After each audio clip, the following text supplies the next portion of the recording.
the show. It's Wrestling with Entertainment, the only audio experience on the web today. The trusted choice for interviewing all your favorite wrestlers every Tuesday and Wednesday, and previewing and reviewing the latest shows from WWE, AEW, New Japan, and everything in between every Saturday on YouTube and Castbox, sponsored by Rogue Energy and Player One Coffee. I am, of course, your host, James Shea, alongside Kaliko Yachts.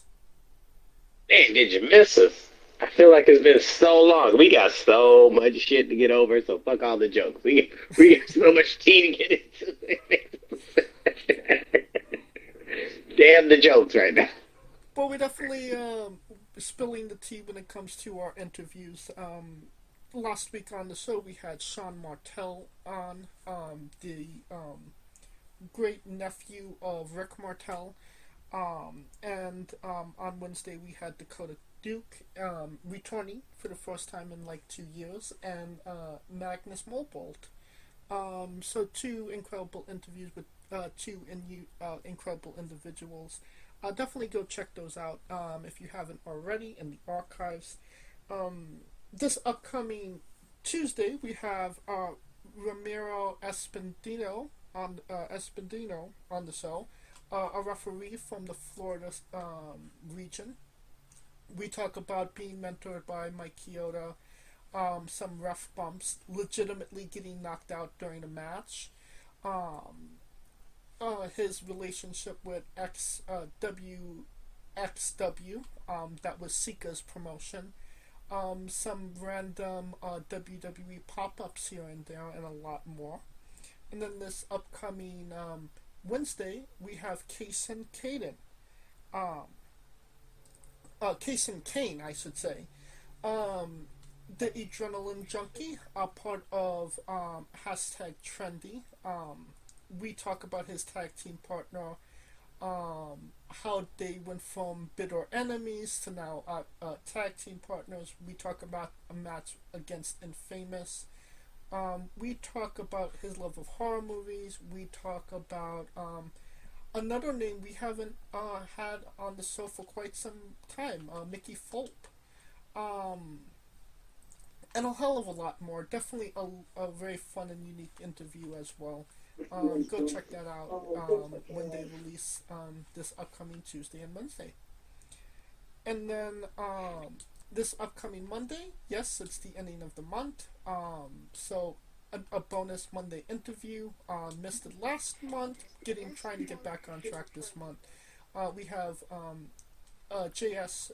Trudell on Tuesday, the 28th. We have Kendall KX, and on the 29th, Damian Wild. That is all a part of our 6-year anniversary of interviews. So yeah, a long time coming for Wrestling With, for sure. And then on November 5th, we have Vincent Caravaggio. So even getting some of November set. Alright, no time for clips. We're done putting ourselves over. It's a great day for wrestling, because we are wrestling with the news. 2 weeks ago, Andrade del Idaho made his debut back with AEW after us getting fired from WWE, or released, or however you like to verbalize it. Turns out he was not legally allowed to make that debut, and AEW got a cease and desist from WWE, and Andrade was released from AEW shortly after, for not being honest with his contractually legal status. So I mean, I knew he was gonna leave AEW eventually, but my God, 2 weeks! Like, I don't think a lot of people had that on their gambling sheet. No, Kaliko? I mean, that definitely will not, what's the word? Put the That was not on the bingo card, that's for sure. I mean, that is this. This is like clearly the weirdest thing. This is like some shit like that would happen like in college football and shit. Like, oh my god, he got released, he got fired, and then next thing you know, he comes next week, and then next thing you know, there's a cease and desist, and they're like, wait a minute, I thought he said it. He's like, the hell he is, and then it's like, oh yeah, I don't get it. I mean, honestly, I don't get the non-compete clause as it is because if you're just gonna hold him off for 90 days, honestly. I don't get it because if you fire somebody and they can't work for 3 months, it kind of puts them in a bind, right? Unless you're paying them. They are paying them. Well, from what I heard, they pulled it back. So that's what I'm saying. So I'm just looking at it from that standpoint. But I mean, you can't knock him for trying to hustle. I mean, hell. I mean, you kind of can because considering that he didn't end things on good terms with WWE to begin with. How did he think that he was just going to get away with that? Like, really? Like, did he think that they wasn't going to care that he broke, his contract and the 90-day not suspension, but, clause that says that he couldn't work, not compete? Well, I mean, he could have just kept the mask on. See, that's where he fucked up. I don't think that it works that way, but okay. I mean, because here's the thing: if he keeps the mask on, it's plausible deniability. He's not exactly El Grande Americano at this point, Calico. He should have been a Grande Americano. That's what he should have been. He should have pulled that out his ass. Because that would have been a lot better. He also backwards, you know what I'm saying? Pull that El Grande Americano.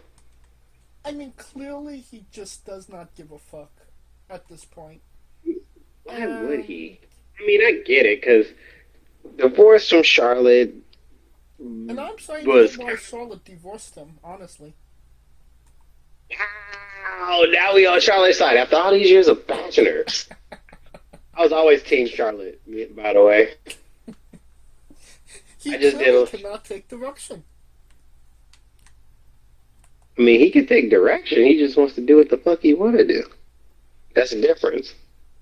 That's literally the opposite of taking directions, Calico. Is doing whatever the fuck you want. That's what I'm saying. No. He took the directions as if he took them in. I just said he did the directions. There's a difference. He took the directions like, don't do this, and it's like, okay. Fuck that, I'm gonna do the fuck out of this. He didn't heed the directions. There's a difference.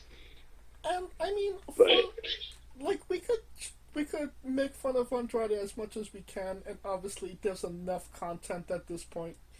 But just from a serious standpoint, like AEW, like seriously, they did not check his contract. Do due diligence. They did not do due diligence. Yes, that's on them too. One, it's on Andrade because he basically lied on the application, which is, I mean, that's essentially the equivalent of what he did. He basically like, oh yeah, no man, I got this experience and all this shit. And AEW like, all right, cool. We're gonna set you up with Kenny Omega. Yeah. Omega must have been the one that released him. Like this bitch. I believe Omega released him. I believe. You got me out here looking like an ass? What the fuck? Well, I mean, hopefully, this literally should have been a lesson that AEW needed to learn, all things considering that they've been around for 6 years at this point. But maybe this is a lesson they have to learn, that make sure that they're 100% free before you actually, sign them and put them on your TV. That is true. Might want to do background paperwork. Right. But then again, I told you, AEW is a wild, wild west. They just take motherfuckers do what they want to do. I could see Andrade though also tell them, you know what, I do got this, and they be like, fuck it, nah, what the fuck they gonna do? You're saying that the snowman just went wild? Yeah, I believe I could see both sides of that. You know, Andrade getting the heat, but it's the billionaire that should be goddamn. Like you don't notice to make sure that they paperwork's great. right. And I agree with that. And it is on Tony, unless he just went wild and said, "We're gonna, I'm above the law. I am the law. He will be on my TV." But then Right. then he fired him afterwards when WWE actually called the bluff.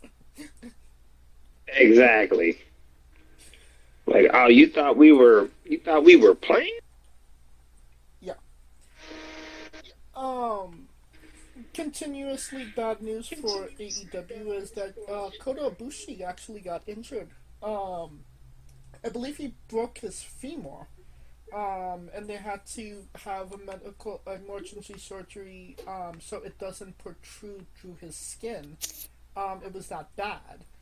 Um, Kota Ibushi obviously just came off of another major injury since then. So he wrote on his social media, this happened to me again. It's not little injuries, it's always major injuries for me. And I wonder if this is my body telling me, to stop. Um, so, Kota Ibushi may be eyeing retirement at this point.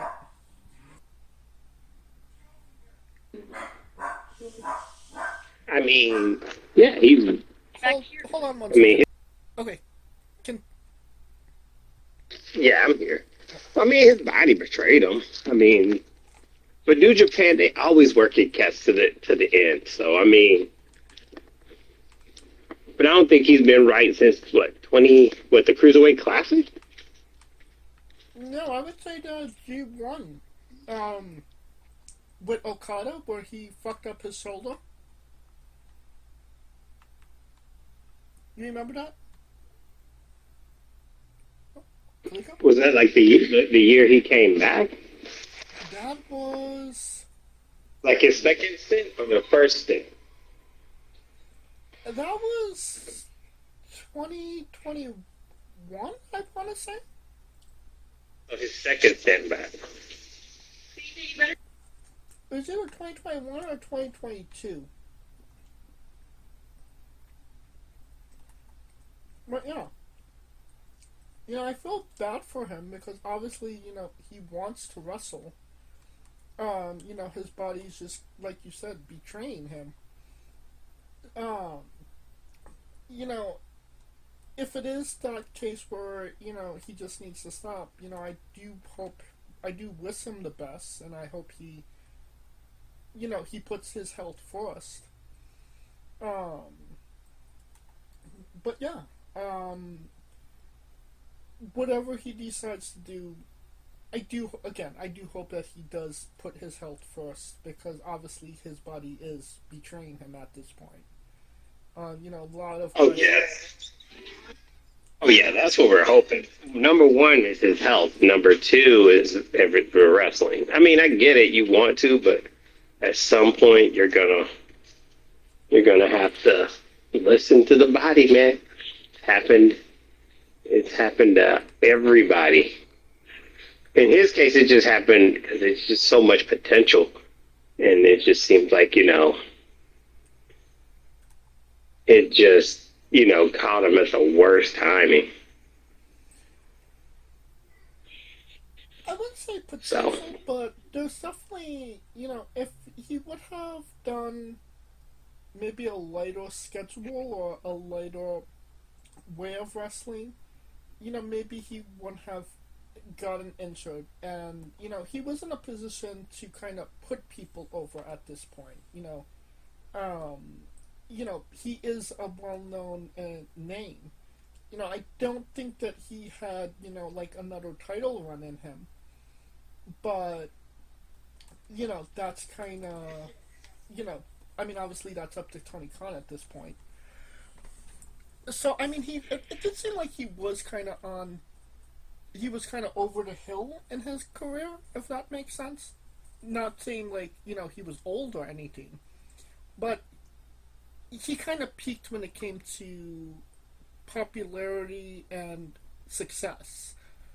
So it was only going to go to having good matches with good wrestlers. You know what I mean? Yeah, but I mean, it, he should have been a IWGP champion. So, and Right. that is not going to come to fruition. He was a New Japan IWGP champion.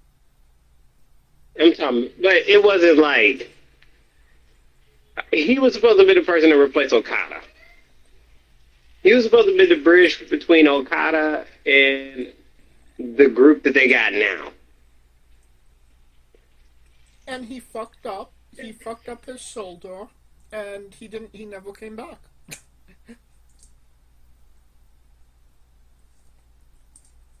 He Yeah, didn't. that's true. He could not hold the ball. Um, Speaking of holding the ball or taking the ball at this point, it is rumored that Gunther will be John Cena's last match in Washington at the ending of the year. Um, I don't know how to really feel about that. If they're doing it to put over Gunther, sure, but it kind of felt like the end of John Cena's retirement tour was more of a celebration of John Cena and not necessarily, you know, taking him, taking him, how, how do you say it, kind of going out not on his terms, if that makes sense. I mean, honestly, the only thing that, if this is true, the only thing I can think of is keep in mind who did Gunther face in a retirement match this year. And Goldberg. they are trying to make that comparison night and motherfucking day. Literally. To me, that just sounds like they're being petty to Goldberg. And it actually helps Gunther. So let's say like the Gunther beats Cena. How many people could say they retired two people in 1 year? True. Another name that kind of drew their hat in the ring was Opa Femi. We haven't seen him on NXT TV since dropping the title to Saints. It would be quite the feat if Oba Femi came in and retired John Cena on his first night in WWE. That would be an immediate impact, no? It would, but the way that they treat black wrestlers. No, I'm sorry. But I think they're just probably waiting on a right time for Oba. There's a difference between black wrestlers and Black Lesnar, and you don't just deny Black Lesnar his legacy. We could both agree that Oba is a special talent, no? Oh, yeah, he's special. It's just the WWE give him that boost to be special. I would hope so. That's, um, you know, they treated him well in NXT at least, to a certain extent. But if not Oberfemi, if not Gunther, then who should be John Cena's last match? I heard a rumor of Dominic non-title match.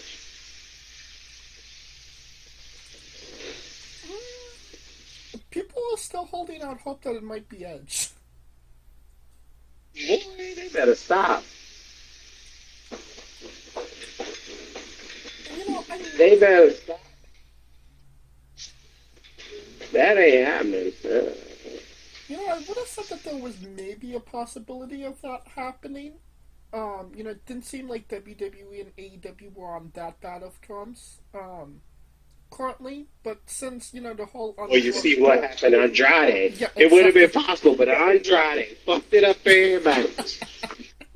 We didn't get Edge and John Cena one last time because fucking Andrade. Because, hey, Andrade lied for his job. Yep. It's quite interesting. It's quite bizarre to say. They kind of pulled out of nowhere Gunther John Cena.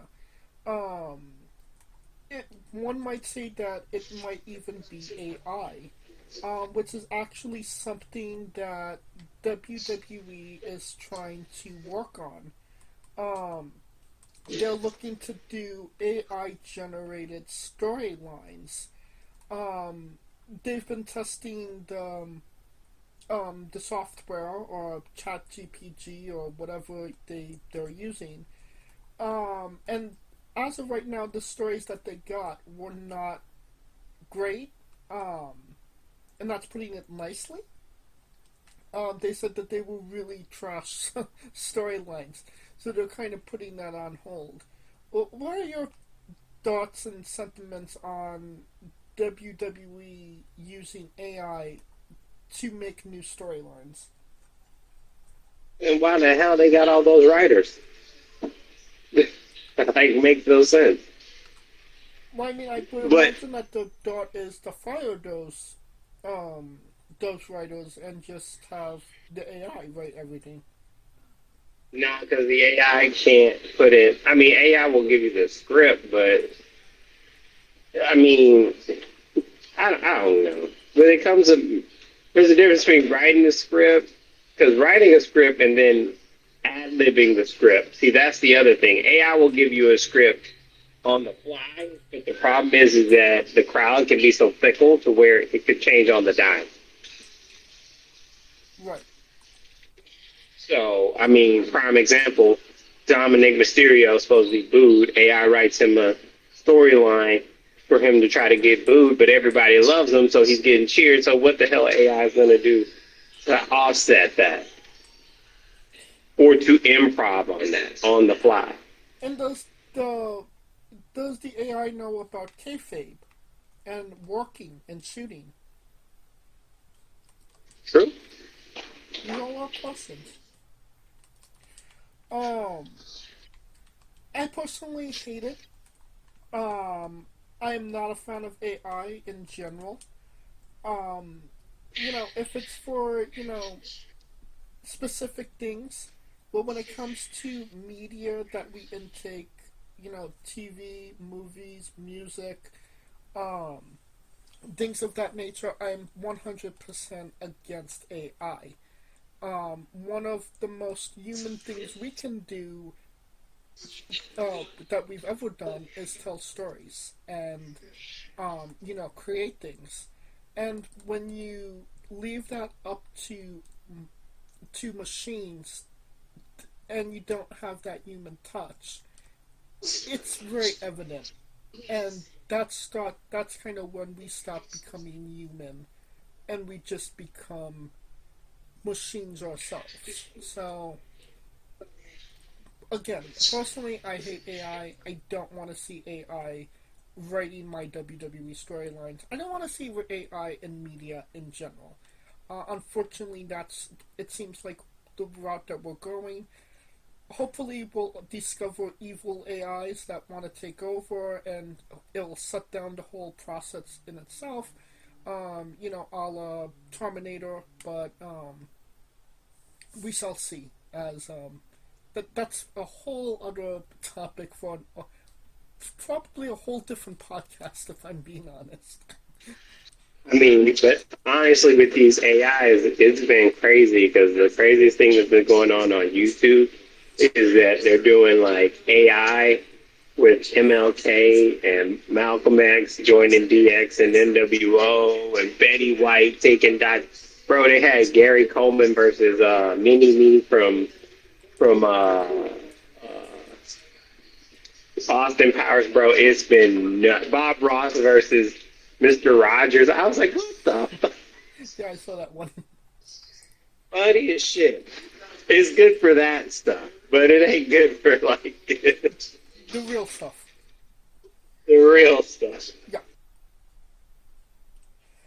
Um, this is not AI generated. Sting's son, Stephen Borden, had his first ever match as a pro wrestler. Um, he teamed with DJ Drake against Darby Allin and Karrion Kross at an independent art show hosted by Darby Allin. Um, I mean, that's such a weird fucking sentence to say, but it did actually happen. Um, I mean, Sting was always an iconic wrestler, so I am interested to see what his son might do, in a pro wrestling setting. If he, whether he actually has something to do, um, if he has any, true ability as a pro wrestler has yet to be seen, but I mean, he does have the pedigree, no? No, his dad has the pedigree. He needs to prove the pedigree. It's true. Right. I mean, do you think that he can? You know, when it comes to second generation wrestlers, it's definitely hit or miss. It's either they're just as good or better than their whoever they're ascending, or they're literally completely off the map. Yeah, true. I mean, usually the third is the guaranteed, right? Is it though? Orton, Rock.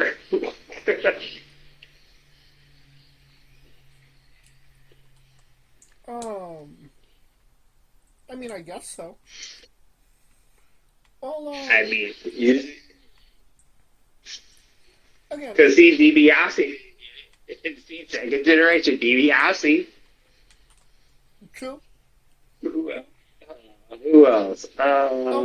Curtis Axel, third generation, didn't make it. Curtis Axel. Oh yeah, see, Curtis was third. Yeah. See, Hit or miss. it's all hit or miss. It's just a matter if the people like you. I mean, that's really true. I guess, well, it's just the kind of wait and see process. I do appreciate that he's, kind of.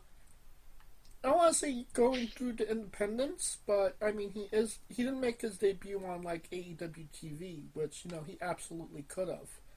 Um, but yeah, if he's trying to get better. Obviously, he's still in training, so we'll see.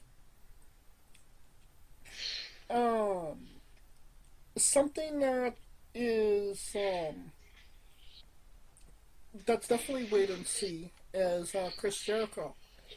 He announced his cruise, the Jericho cruise, once again. Um, Obviously, it's rock and wrestling. A lot of wrestlers were announced for the cruise, none of which were AEW contracted talent. We haven't seen Chris Jericho on AEW TV for quite some time, and it is kind of fueling speculation that Chris Jericho is looking to make one last WWE return. He just celebrated 35 years in the business, and he commented on it, saying, I'm not done yet. Um,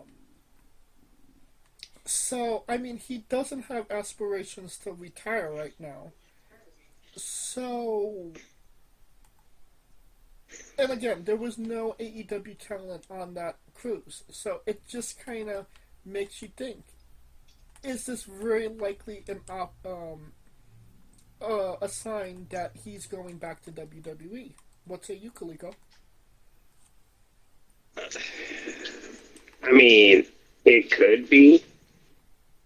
I mean, the rumor mill is that he's going to be slated for the 2026 Hall of Fame. And honestly, when I hear that, I'm like, well, it kind of makes sense because you got Stephanie getting inducted, and it would be cringe as hell if Jericho and Stephanie are in the same class. You know what I'm saying? So the rumor mill is that he's planning on trying to get back in shape to get one more WWE run in him, have a retirement WWE style, and get into the Hall of Fame. Um, it's going to be crazy because if he's 2026, that means 2026 is going to be stacked. Because my assumption would be Cena's automatically going in next year. You think? Why wouldn't he? Scheduling. He can schedule a one night pop up. I mean, Batista hasn't. And he was supposed to go in 2020. That was almost 6 years ago. Hey, COVID happened. Okay, what about the 3 years after COVID? That I can't. Yeah, I mean, I'll give you that one because I think he just because I know him. He probably or not know him. I don't know him, but knowing him, he probably was just more or less like trying to separate himself from wrestling and just be more into the craft of actually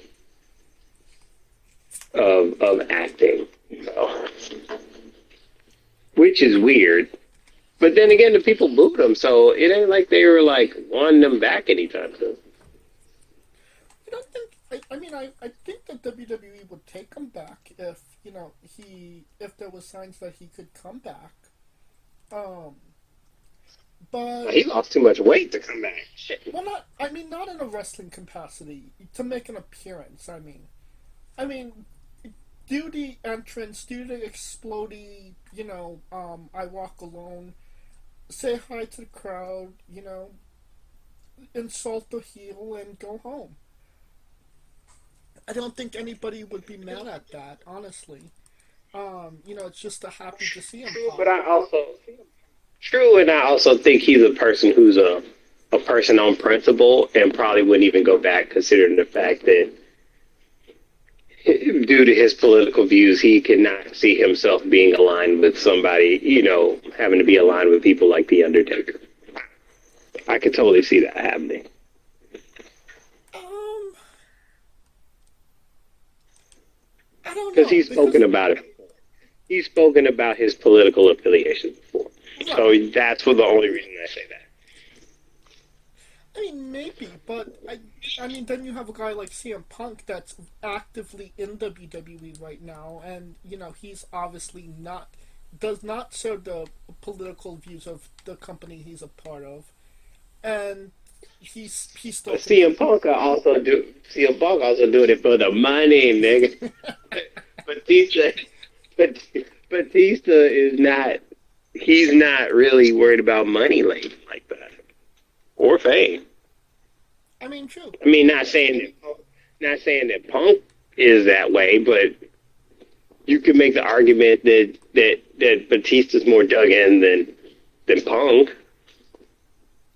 I mean, he's definitely more of a mainstream star than CM Punk at this point.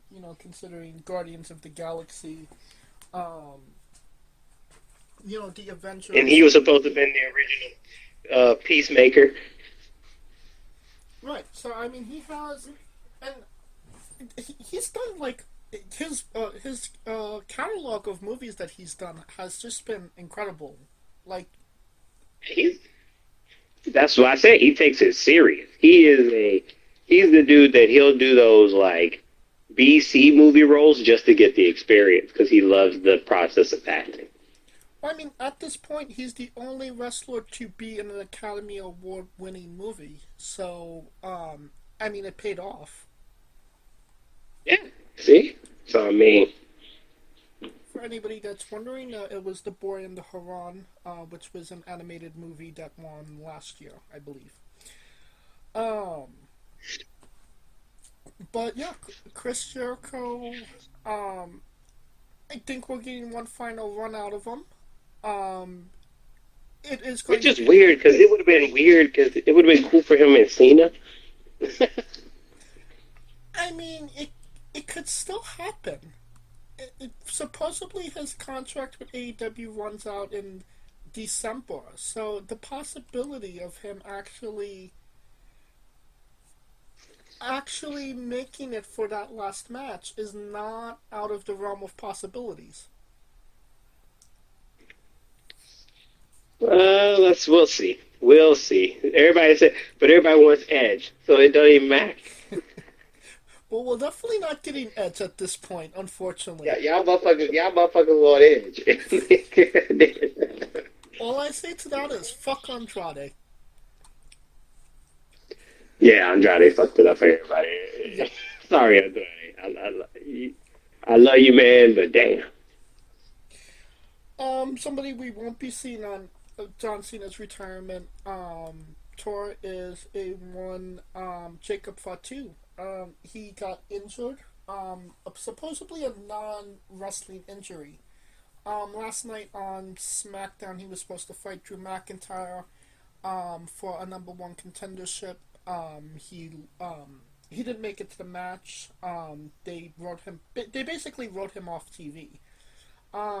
It is unspecified what he has at this point, but hopefully we'll see him sooner rather than later, no? Yeah, let's hope so. I mean, he's the guy taking it, man. Just The same could not be said for a one Seth freaking Rollins, who got injured during um, the crown jewel match against Cody. Um, Something pertaining to his shoulder, I believe. And he is going to be out for an extensive period of time. So much so that WWE actually had to write him out of the Vision storyline, putting Braun Breaker to betray him, and some are supposedly saying take control of the group. I don't know if it's a group if there's only two people in it. Um, but yeah, it is a group. It's three of them. it's two people and a manager. It's three people. The manager's a person, unless he's a robot. Okay, but if is Paul Heyman freeboarding it if they win a title? No, Paul Heyman's not getting no No, fucking ring to wrestle. but when they walk out, they're gonna introduce fucking Paul Heyman. That's for sure. Well, of course, he's the greatest manager of all time. That's my point. It's a group of three. That's all I'm asking. I'm not arguing. I'm just saying it's three people. So, I mean, it did seem like we were trying to get away from the Vision to begin with, but I feel like we only had like maybe 2 more months of the Vision to begin with, and this just kind of sped things up, which leaves a lot of things in limbo at this point. I mean, first and foremost, Seth Rollins is the heavyweight champion. War Games is coming up next month. Punk is And the number one contender. yeah, and I mean, a lot of people expected Seth Rollins to be going into WrestleMania season as heavyweight champion. So that kind of all blew up quickly. Um, so I don't know. They could maybe fix something for Braun Breaker for as he's the leader, but I don't really see Braun Breaker as the leader of a group at this point. You know what I mean? I don't think it's okay. All right, where should I start with this? How can I put this? How can I put this in a great, delicate way? Because I had this in my thoughts. Seth, first of all, Braun is not the leader of a group. Secondly, we'll get that out the way. Braun is not the leader of a group. It's just the group going its own way. And the reason I say that is because the way the group was put together, however, I can make the argument in the storyline that Seth wanted that Roman loyalty without putting in the Roman work. Or establishing the dominance that Roman did. And here's what I mean by that. When Roman was running the bloodline, when people lost, there were consequences, right? Right. So Braun and Bronson were losing, but Seth was not really establishing consequences. So that's one part. Secondly, Seth wanted, and when I say Seth wanted the loyalty of the group without putting the work in the group, how many times have we seen where Seth would be with the group and then he's done for the night, or he's leaving for the night, or you know what I'm saying? Right. No, I get what you mean. Which in my mind, I could see that as going, well, what the hell is Braun and Paul talking about, or Braun talking about with Seth gone? Because Seth is not there being in the field with them. And this is the one thing that's always been Seth's Achilles as a leader or of any faction. He architects it, but other than when he was in the Shield, he was never in the field with them. Damn, that sounds so good. Look at that. Ooh. Ooh. So the fact that he was never in the field with them breeds resentment, even with him being a person who was already established on his own. Him winning the stuff on his own was a given. We always knew he was a good talent. The problem was that he was trying to be a Roman-esque character without being a Roman-esque type of leader. Because it's a prime example. Everyone loves Roman. Roman hasn't changed. He's the same motherfucker that he's always been. Right. The only thing that's changed is how we view him. Seth doesn't have it in him. And that's not, I'm not saying it's not a knock on Seth the person, it's Seth the character. Seth the character is not a person where he is dropping a heavy hand on anyone for consequences, if that makes sense. Right. And by him not being that type of a person, it leads for someone like Seth to get caught up. You see what I'm saying? Right. So when Braun does that, I saw that coming a mile away and keep in mind, he's always been saying that this group was business. It was always a business. It was never, you know what I'm saying? And like they say, no honor amongst thieves. Very true. So fucking Braun took the heat, and now it's going that way. Now it's going to be interesting because I personally think this puts the Vision on, I wouldn't say it would be on the back burner a bit, but it would be a very interesting War Games because you got three groups of fractured people and they all can't stand each other, which is the craziest thing I've ever say in my life. Because keep in mind, you got the Vision who just did this. You got the Usos and Roman who are not clicking, and you heard Roman, it only works one way, my way. So he knows he wants that heavy hand, right? He's just trying to avoid being that heavy hand. Right. And them three are going to have problems. And then you got Punk and Knight, but Punk and Knight got problems with each other, and then Punk already got problems with the Usos. And Punk and Knight got problems with the Usos, which eventually is going to get to Roman because they never really solved their issues from the earlier this year. So it's just a three-way dance that's going to be nuts, right? Who's to say CM Punk won't be the leader of the Vision? Ooh, okay. That's an interesting concept. Put CM Punk as the leader of the Vision. The only thing I would say about that is that Punk has been presented as a babyface for primarily his whole run back with WWE, and I don't think that they want to change that. But well, it's not. It's not. Honestly, isn't WWE is not heels and faces anymore. It's just about reasoning. but okay, but hear me out on one thing. What about Jey Uso?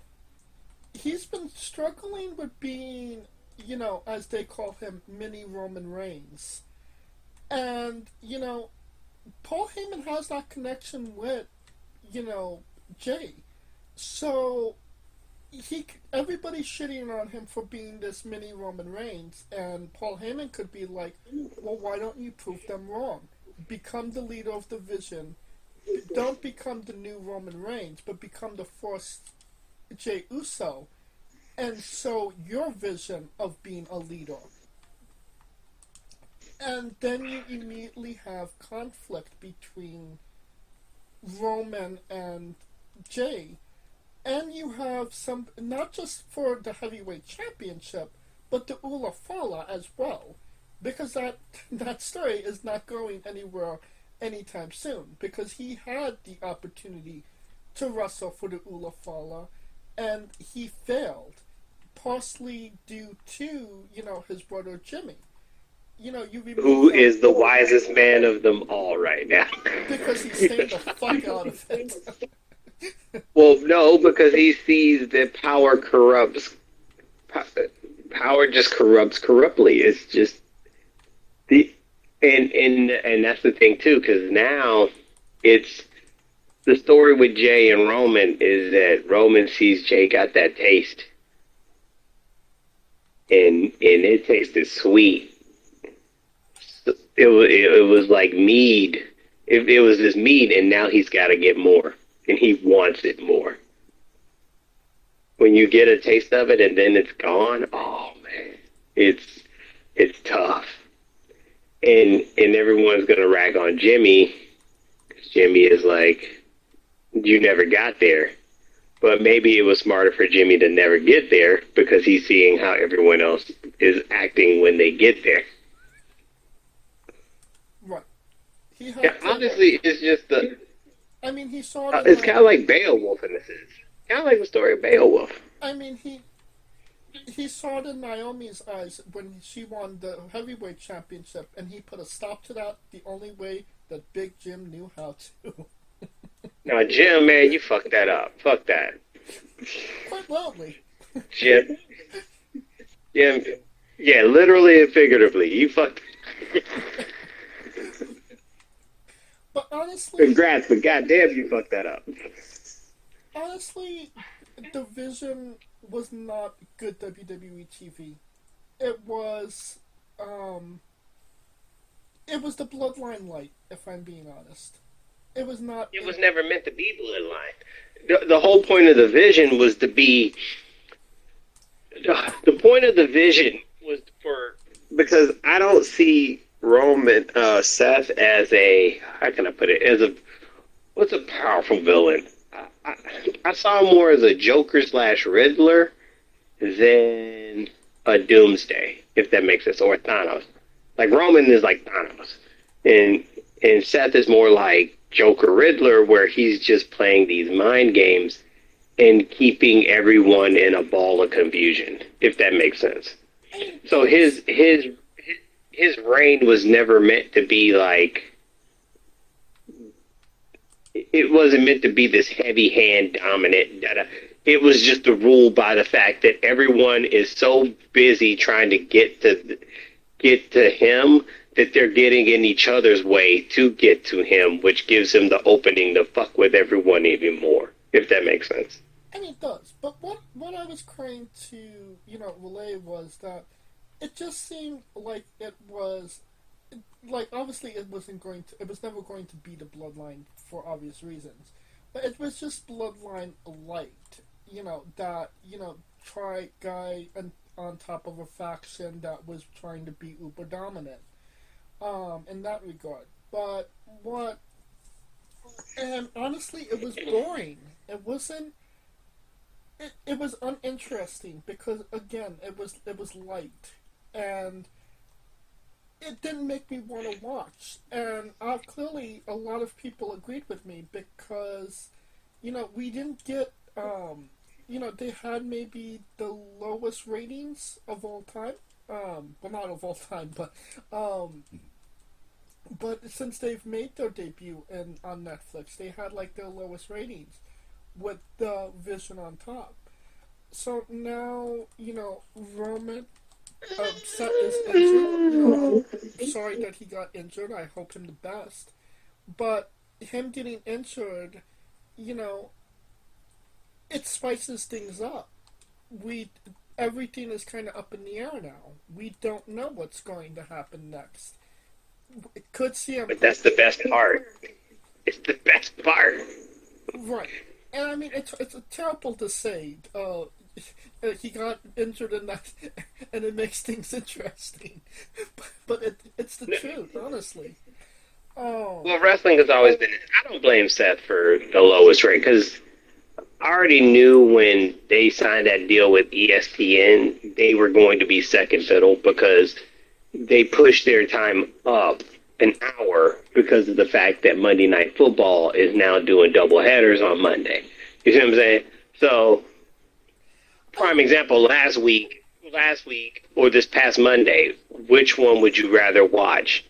Monday Night Raw or a double header with the NFL reigning MVP, and the second game has the NFL Offensive Rookie of the Year in a game where they last played the same team that they played, they won on a Hail Mary. So it was a lot. Like, to me, I look at it at that context. I get the storyline part because some of it that is true, and that part is true, and that deal with ESPN is kind of made them have to shift because they're no longer in competition with them. They're just kind of broadcasting alongside of them, if that makes sense.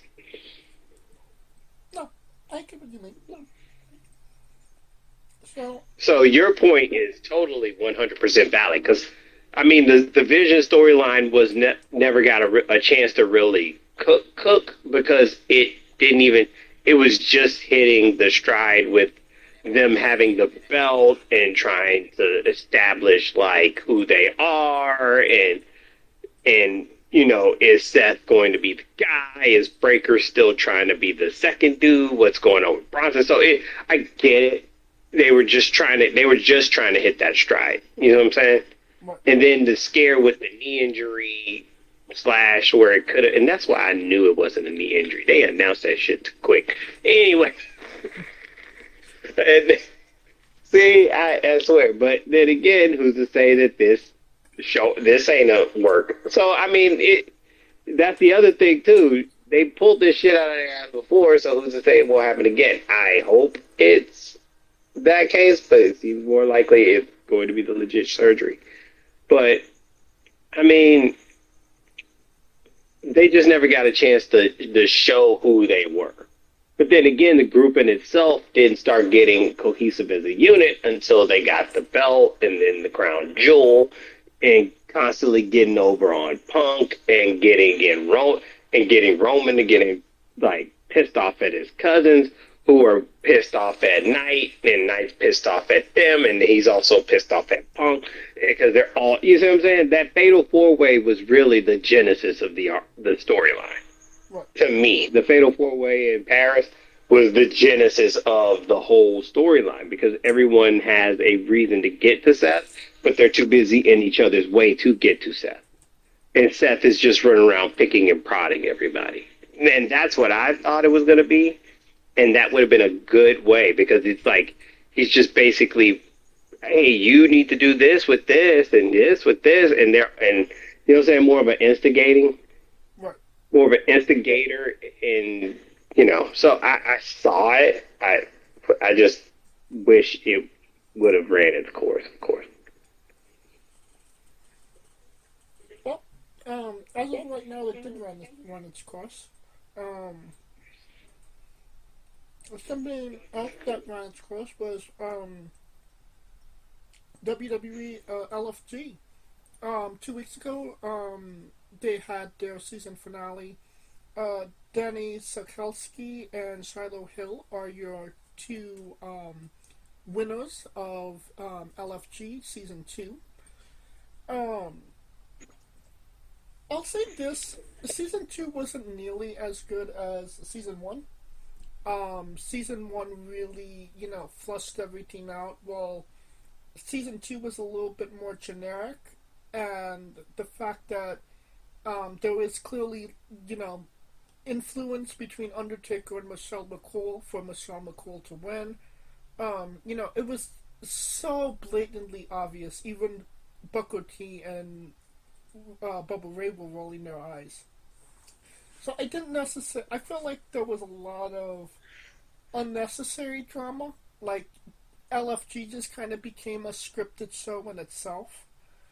But the people that actually won, I do agree with. Danny does deserve to be on the main, well, not main roster, but NXT TV. NXT, yep. I could have made the argument that she was more ready 1 year ago when Tyra May Steels won, rather than Tyra May being on the main roster. But obviously I digress. And I mean, Charlo is such a presence. I mean, he kind of already seems like he's a star, just being on LFG. Obviously very likable. So I think that he'll do very well on NXT TV as well. But what say you, Kaliko? I think they'll do well. But the funny thing is that I have a guy who shall remain nameless. He basically is doing all the filming for LFG. Since he got there, season 1 was already underway when he was there. He's working season 2, and he's going to be starting on season 3 very shortly. So he's already looking at the talent, and he's like, the talent that they're coming in for season 3 is serious. He just hopes that WWE does him justice, and I believe that is the case as well. I mean, but then again, when you think of WWE, it's Taker. I mean, I get it. Bubba Ray and Booker T go look crazy, but Taker is the longest tenured guy. He's kind of got more sway than most, right? Especially when it comes to things like that. And if that were the case, you know what I'm saying? Right. Because to me, and then you also look at the fact that I just don't like the fact that it just seems to poo-poo on the fact that Bully Ray and Booker T's have their outside wrestling school influences. Does that make sense? I kind of find it hard to believe that, and this is with, I mean, even with Taker winning last year and Michelle McCool's winning this year, a group of people who's never had like the experience of well, I wouldn't say Taker had the experience of teaching, but it's not something that he's just engaging in every day, right? Right, but I mean, it is WWE, and WWE's a walk, and obviously they're going to want Undertaker to be the first ever LFG champion. Yeah, but Booker T's resume is way better than fucking. But he's not the Undertaker. That ain't no. I'm talking about his his student resume, not even his wrestling resume, his student resume. But I mean, if you look at season one, even though Undertaker won the points, who got the contract? Booker T's guy got the contract. Yeah, so So that's what I'm saying. So you would think that that would correlate, I mean, but it kind of does, even though it I mean, doesn't. but they're kind of LFG is pretty much tough enough. I mean, not even tough enough, but UFC is it's WWE's version of Ultimate Fighter. There you go. There it is. And I really hope that they change things up in LFG season three. That it leans more towards what they were doing in season one rather than season two, and maybe get another coach to kind of distribute the points, so it doesn't seem so lopsided between Undertaker and Michelle McCool at the top. I mean, yeah, I would say. Well, Danny and Silo are contracted to NXT. Um, Santos Escobar. His contract was dropping. He was not renewing, and then just on like the eve of his contract expiring, WWE offered him a new contract that he could not refuse, and he actually resigned. So Santos Escobar will be continue working for WWE, which I mean, I get. He's the anti Andrade. He speaks well, he wrestles well, um, he handles himself well. This could have been, a real mess when it came to negotiating. Um, but, obviously both sides were civil to actually figure something out. But I really do hope that they try and work something with Santos, that he could actually shine, because I do think that he's a great talent that could be that could benefit WWE, especially SmackDown. But what say you, Kaliko? Yeah, I think so. I mean, to me, he's always been that guy. He should have been the next Spanish star. I think him and that class of him, to me, he should be on the level of a Penta as the biggest heel Spanish star in the world. But some kid named Dominic came and took all the aura. But Yep. so, it kind of happens that way, right? But he's also a very. I always thought he was a good wrestler. He is a great, phenomenal wrestler, and he speaks the. I hate when they go. He speaks English, but you know what I'm saying. But he can cut a promo, and he can give you the emotion, and he can give you. You know what I'm saying? Just the fact that what he did with Ray, it made that a thing, and made LWO a thing to care for because of the way that he handled himself with the breakup of the group. So he has it. It's just like they say, they're only going to push so many people, and I wish that he was one of the people they pushed. But hey, Well, I'm assuming we'll be seeing him on AAA, sooner rather than later, because he could really benefit being there. Hopefully, that will translate to him being successful. Them saying, "Oh wow, this guy could really fucking go," and we're gonna give him a push on the main roster. We've kind of got seen well, he wouldn't signs. be on the main roster if they didn't know he could go, and that's the point I'm making. Right. But he just felt, like you said, he kind of fell through the cracks. Yeah, he really fell through the cracks, and then because honestly, that AAA work he did was crazy, really good stuff. Oh yeah.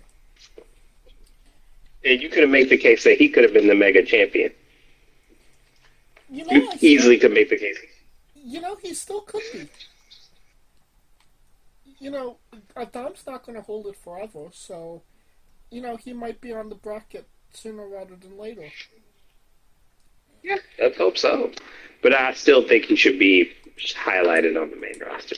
So that's Well, somebody not doing their best work is Def Rebel. Um, Widely despised and hated by a lot of WWE talent and fans to boot. Um, Supposedly, they're on their last contract with WWE. So, um, we're not necessarily sure I've when that. already did it. Huh? Oh, we don't know when those contract is coming up.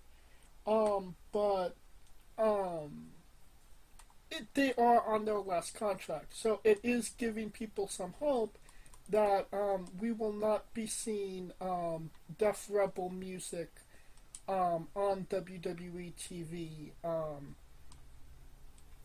soon. Let's just say soon. I mean, you're the music guy, Kaliko.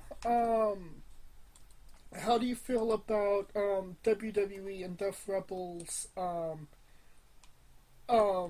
partnership finally coming to an end at some point in the future? Thank fucking God. That's what the fuck. They should have never. Honestly, they should have never. They should have never let go of CFO Dollar Sign. Well, didn't CFO Dollar Sign break up just as a group? Yeah, but I would have been. I would have threw so much money at their ass that they couldn't break up because they had some. They were putting bangers. Because Def Rebel, everything just sounds like a remix of every other song, right? Right. You could literally, I could literally do a DJ set and mix Bailey with Naomi with the Usos with the, or you know what I'm saying? The only one, it was Prime example. Yeah. Prime example. You know how many times Def Rebel rendition Nakamura sound only for everyone to love him to go back to the original one by the original group that. So that just told you like the DIY is another one. Who else? Shit. Yeah, DIY was another one.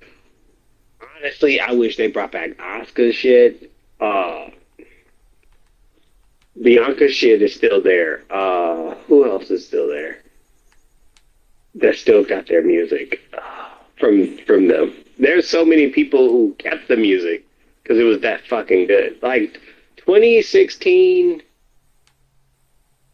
like this 2016 to 2019 NXT theme musics were popping, yo. You could put them on a CD, like no lie. Oh yeah. Like Def Rebel give like fucking up Charlotte shit, making it sound like a house show. Yeah. Just, It was most precedent, and when we were watching the Royal Rumble and seeing everybody come out, and you could not tell who was coming out next by the songs. And that's what a song is supposed to... Like, the only ones that people popped for was Roman Reigns, CM Punk, John Cena. That was literally it. And there was... And Jay. And Jay, yeah. And that's literally it. Because nobody knew the other songs for the other wrestlers. And those songs aren't even, Def Rebel songs. Those were, in the case of John Cena, that's an original Jim Johnson still. So...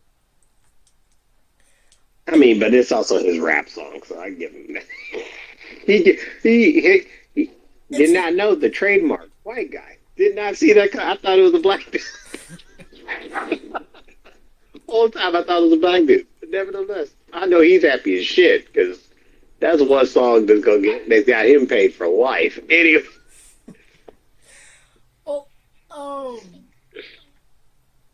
I do hope that we get to better themes eventually down the road. And WWE Bring back TV, Jim Johnson. yeah, we Bring do. back Jim Johnson. Bring back CFO dollar sign. Bring back Jim Johnson for the people who kind of need the acoustic sounding, the old school feel. Because there is some wrestlers who I think that does better with those type of guitar riffs and mixture that he does so well. And then CFO dollar sign, honestly, is to separate that from the new generation, because there was at one point you could give a distinction between main roster and NXT, and now it's like, goddamn, they're all sounding the same. It's kind of, it blends together. Yeah. Yeah, it just makes it's crazy. So I mean, yeah, for me, yeah, thank God they're gone because everything kind of sounded the same. Hell, I mean, Bailey's new music was, oh my, Ass. oh Complete ass. yes, yes. I like the second theme music and the first theme music. Everything else is ass. Charlotte could have kept her first theme music. Asuka should have just kept her shit the whole time. Um, Kyrie Sane had a good one. Bianca's shit, yeah, they ain't getting rid of that. Yeah, Bianca was like, that don't work for me, brother. And I kind of actually Yeah, appreciated her saying that, the honestly. the the prophets shit was popping. Uh, hell, Gargano DIY's original DIY theme song. Yeah. Uh, shit, I mean, shoot, fuck, I can go through the fucking CD Rolodex. That's how much, you know. I get it. Um, I mean, we'll see. Hopefully, like I said, hopefully new music, better music. A lot of talent's been requesting their CFO dollar sign songs as well. So, hopefully there's enough, uprise that that WWE will finally break and give the people what they want. Um, we talked about you know, Santo Escobar getting released but resigning. There was quite a few people that actually got released from WWE this week from the NXT side of things. Not NXT. Well, some of them were NXT wrestlers, but most of them being, ID talent and prospects at the Performance Center. Um, One of them being one Rich Holland, who was on the main roster. But no, he was on NXT. Got injured, made it to the main roster. Broke Big E's neck. Went to NXT again. Broke up Chase U, Chase you. and then broke his foot and left forever. So, I mean, I do feel bad for him. Like, he got injured, and his legacy forever will be he broke Big E's neck. Um, but unfortunately, it just never stuck with that guy. Now, I mean, the reporting is that he went back to NXT to try to make a name for himself, and he did that with the breakup of Chase U. It's just that I think he probably got hurt afterwards, and he never got to capitalize from that, you know? right? And that's where it's like the most disappointing of it all, to be quite honest. I don't know if he's gonna come back to pro wrestling after this. He is probably going to go his separate way. Honestly, I think so anyway. But I mean, maybe he'll make a trip down to TNA or even AEW at this point. Who knows? Um, but other NXT slash Performance Center people that got fired was Wes Lee, which is kind of disappointing because he was such a big part of the 2.0 era and literally carried the brand on his back. Um, his heel run didn't necessarily do him any favors, and when it came to the guys that are bouncy, let's just say, he didn't have as much bounce as them. So I mean, it just didn't work out for him in the end. Unfortunately. Unfortunately for him, I'm sure that there's TNA will take him back and he'll be a part of the Rascals again. Which is kind of unfortunate because he kind of showed that he was the Shawn Michaels of the Dream. Hmm. Stevie Turner, who was the general manager of Evolve, I don't quite know what her purpose was being on the main, doing what she was doing. But whatever she does next, I'm sure I'd be only a fan of hers. Um, Lance and Hawaii is actually a surprise because that last name uh, related to The Rock and Roman Reigns, so I'm not quite sure what happened there. Can't keep them all. Can't keep them all.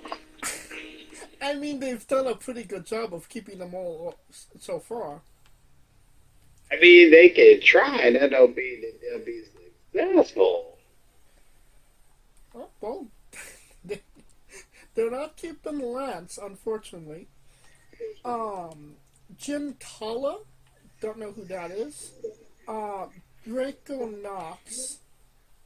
Hayes Jamison, who was actually on LFG last season, who I thought legitimately had a great personality and could have made it on the main roster sooner rather than later. I think she could have been a really big star. I don't know what was the disconnect for WWE that they're letting her go, but I think if she sticks with pro wrestling, she might actually be pretty successful at it, and she might make a return. Who knows? Well, Huh?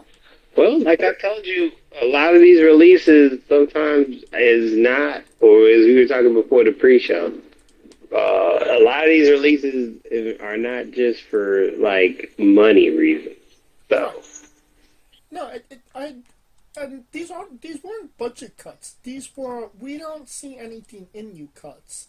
Which I mean, that's been WWE's logic since day one. Why would they, keep somebody around if they don't see the improvement that they're looking for?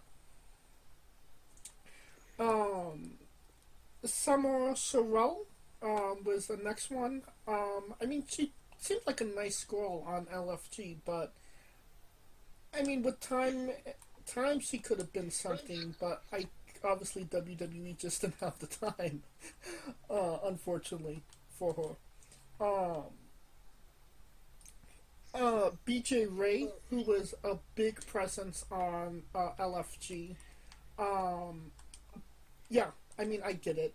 He was not.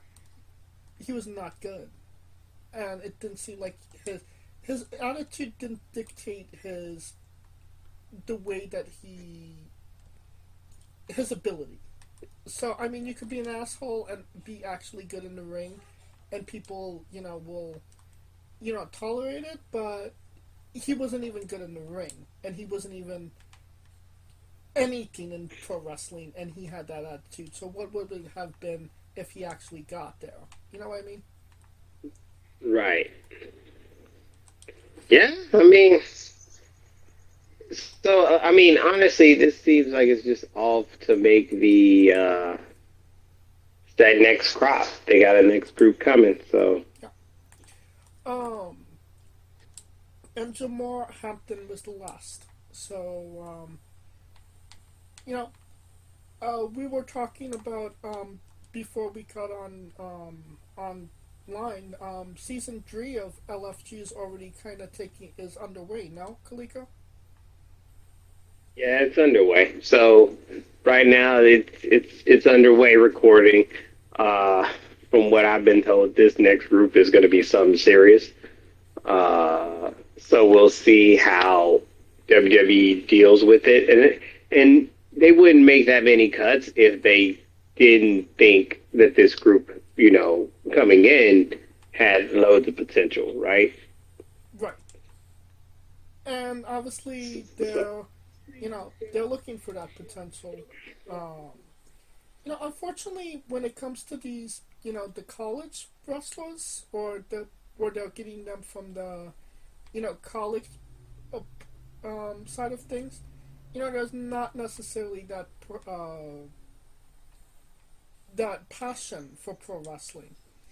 So, Yeah, the WWE ID, well, not the ID, but the NIL, it's a little bit, yeah, it's a little wonky because you got a lot of these people who are still playing, like they have the deal to get there eventually, but they're still playing the sport that they're trying to go pro in. You see what I'm saying? right, So, what happens if they make it? You know what I'm saying? It to that professional level. right. It, And, I always kind of go back to, Kurt Angle, because Kurt Angle was like the prototype of that, of how you can so easily transition from, another sport to pro wrestling, because he just had that gift of gab. Unfortunately, not every, athlete has that. And, when it comes to um, this affiliate program from WWE, if they hire 10 people from there, but only one is successful, then that's a success in their book. And I mean, you're kind of seeing that right now. Because, I mean, Kalani was successful, and she didn't come from a wrestling background. And I mean, Sol Ruka, I mean, she just mentioned not too long ago that she didn't watch wrestling before being a pro wrestler. So, I mean, for some people, it just works and clicks. And I think they're going to get their money's worth out of, Sol and Kalani. But again, it doesn't work for everybody.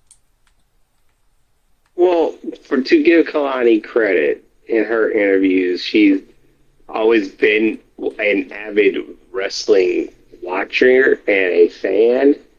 And she self admits she was just like, it's not like that I didn't think that they were just gonna, she just didn't know how to go about how they recruit, right? And Right. then she was still in I think it was gymnastics phase at that point. I believe so. So yeah, they reached out to her and she just took the leap and went all in. So I mean, at least she had somewhat passion for the business. Sol Ruka is totally her own person, and but honestly, she's the antithesis, the anti what's the word prototype that they're looking for. I think she's the perfect opposite of what a typical person that they or woman wrestler that they're looking for. Because at the most part, they always look pretty and da da da. She's kind of like that rocket power girl. Like I said, Right. it is so rocket power, but it fits her because that's her personality to jump to begin with. Right. I So it's not like how when they tried to push. Remember when they tried to make Tennille into like this glamorous person or Emma into this Emily. evolution, right? And that just was not her get down. Right. And yeah, and you could tell it when that. Then that's what I feel with Soul. They let her do her thing as her, and it's just genuinely authentic to the core. Well, what I found very interesting was Zeta Steel, independent pro wrestler, and one of the first to be WWE ID'd, actually decided not to renew her WWE ID. Figured that it was best to seek out other ventures, um, which I just find really interesting and curious because you would think that WWE ID would be your step to get to WWE, but obviously that's not necessarily the case. Um,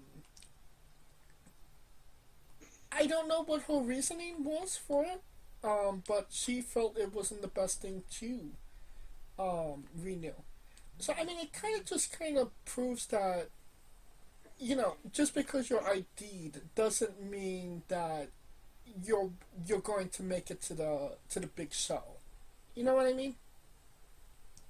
Yeah, that is true. I mean, you got to have a couple breaks going that way, and the but sometimes it also helps to do the indie scene and just become that big buzzworthy name. Like wrestling's in a place right now where you don't really need to be at the WWE to be successful financially.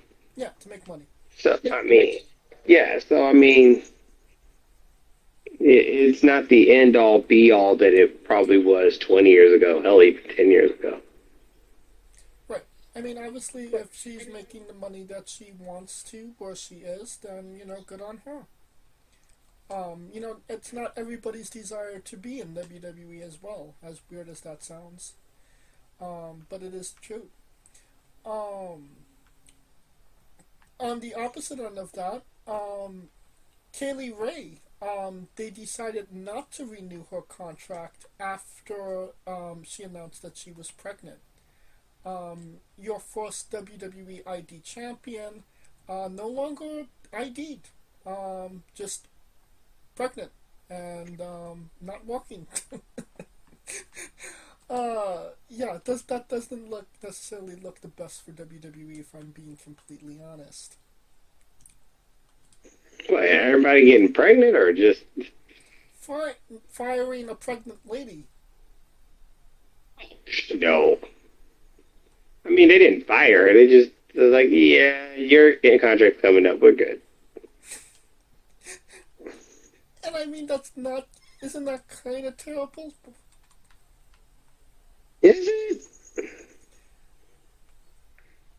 I mean, I mean, but Kylie Ray has been a very interesting person when it comes to her and WWE. her in pro wrestling in general, I would say. There we go. You see what I'm saying? Yeah. So, I mean, not the best, but I mean, we'll see what happens there. Yeah, I mean, there's not really much more that could be said about it.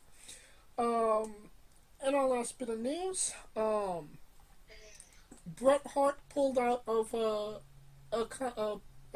meet and greet at some type of Comic Con because Bill Goldberg was also going to be in attendance for said show. New York. It was New York. Yeah, so Sticking to his guns. yep, he said, "Fuck Stayed the 10 toes down on that. He's fuck the 10 Bill toes down Goldberg." on that. To the end. Homie, don't play that. So yeah, look, I would love to have some type of battle of words between Goldberg and Bret Hart just to kind of see them, cross each other out. I mean, that would be hilarious. Um, if they're willing to make money on it, and I Bret still has that Carney vibes in him. I think he'd be up for it. Um, but I don't know if Goldberg would be though. Oh yeah, Goldberg. Nah, Goldberg don't care. Yeah, I mean, he said that he apologized, so there's not more than he could do. So I mean, it is what it is. But again, selfishly, I'd like to see some type of conflict between the two of them because it's just entertaining. Oh no, we don't need that. But, that will conclude our coverage of the news.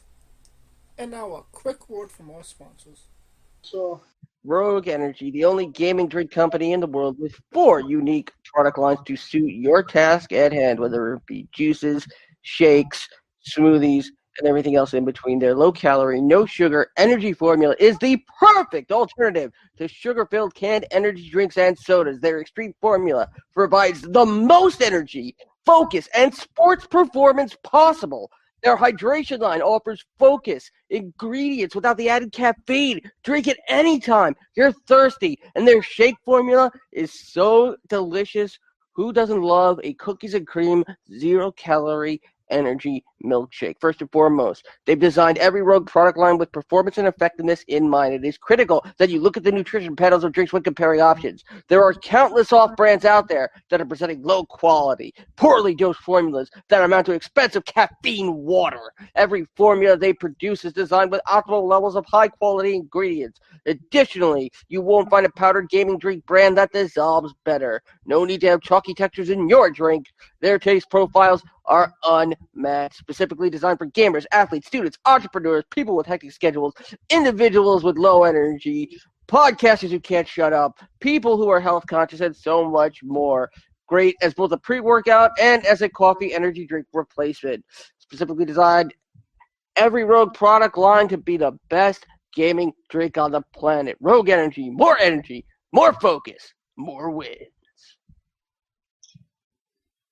Use promo code WrestlingWithE for 10% off your next purchase. And we are wrestling with WWE Crown Jewel. It took place last Saturday in Port Australia, in the country of Australia, in Western Australia to be exact. It took place at the RAC Center. Don't have attendance though. But yeah, if I'm being completely honest, going into the show, I didn't necessarily have a lot of expectations. It did kind of just seem like a throwaway, considering that, WrestlePalooza, and then, obviously Survivor Series is coming up, next month. And, nothing was really up for on the line. It was these Crown Jewel Championships that nobody really. I say Crown Jewel Championships, I should say the Saudi Arabia Championships that nobody really gives a fuck about. So I viewed it as not something I really wanted to see, a transitional PLE. But actually watching the show, it was actually one of my favorite PLEs that happened this year, if I'm being honest.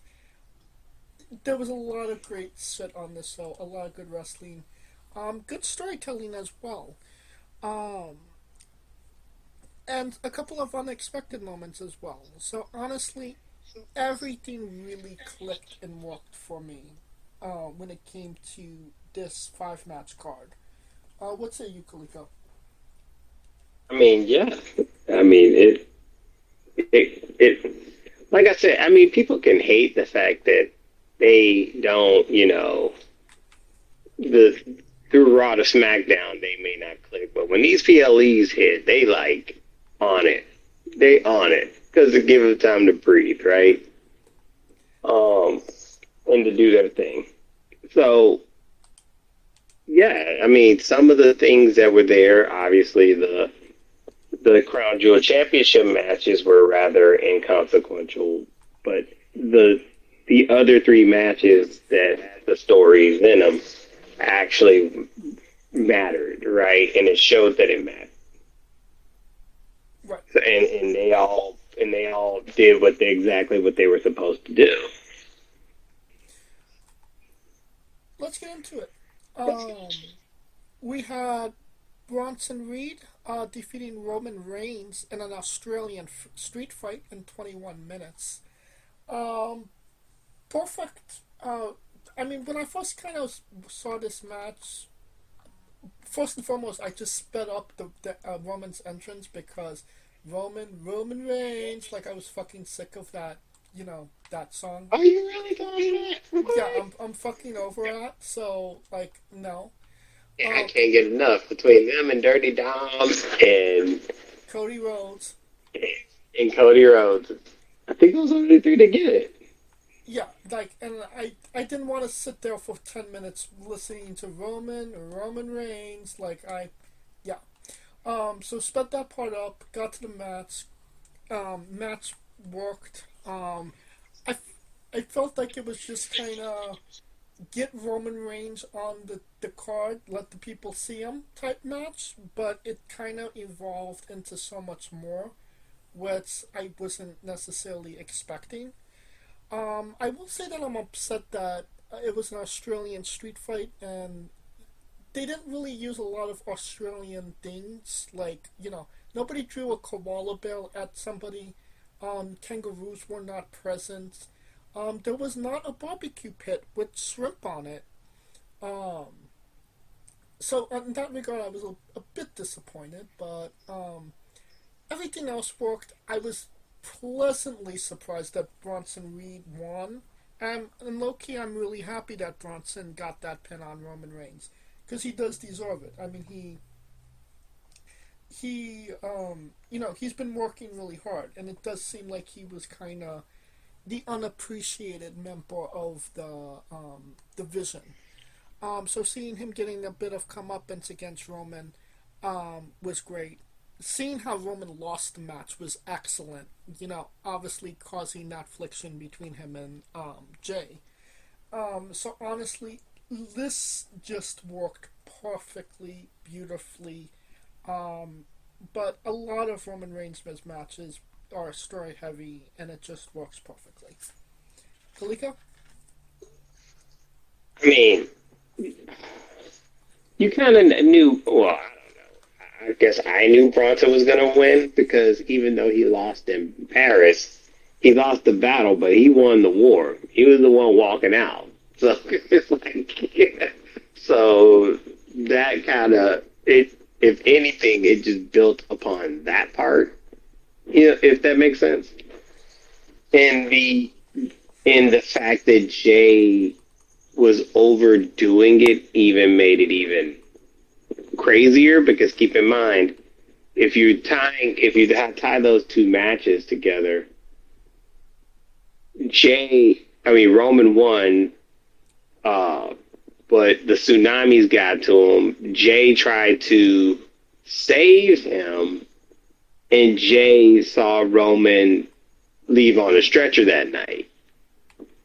So that entail makes Jay want to do more than enough to make sure that doesn't happen, right? Yeah. And that only ties in deeper to the fact that Roman gave him that speech gave him that little Apollo Creed Rocky speech beforehand, right?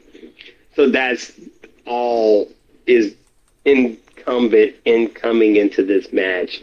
And then you see the fact that the Usos are not on the same page, and Jay spears Roman, and now the match is caused. And now you see old Roman low key coming out. This only works if we do it one way. See, that's though everyone's on the I don't want to see you to Christmas line, which is a crazy line. I love you, but I don't want to see you to Christmas. But the line that I got caught on was we only do this one way. Right. Me too. Which lets you know that just because we love him, that the person that he is never changed. Right. And he's trying to get that back. Him slowly doing those promos, walking out you remember when he used to do those promos, walking up the ramp, they'll walk up the ramp. He's trying to get that swagger back. And he's doing it the way that he knew how, which is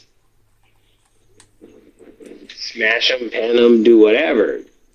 The factors that come into play now is that Jay doesn't see himself as a 2 anymore. And I mean, rightfully so. Rightfully so. Rightfully so. He doesn't see himself as a 2, but the problem is he's still trying to do number two things, if that makes sense. As long as he doesn't have the Ulafala, he's not going to be the number one. Well, no, that could be true. That's true. That's one part of it is true, but the issue is that eventually them two are going to butt heads because they're going to want the title, and and Roman's not going to SmackDown anytime soon. So eventually, those two are going to butt heads to who wants this title and who wants to be at the top of the mountain. So I look for Jim to be a big player in that. Again. Again. So, that being said, what what rating do you give this? I mean, storyline wise, that was perfect. That was a perfect opening, though.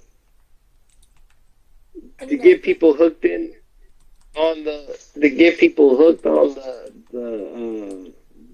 the story part of it. so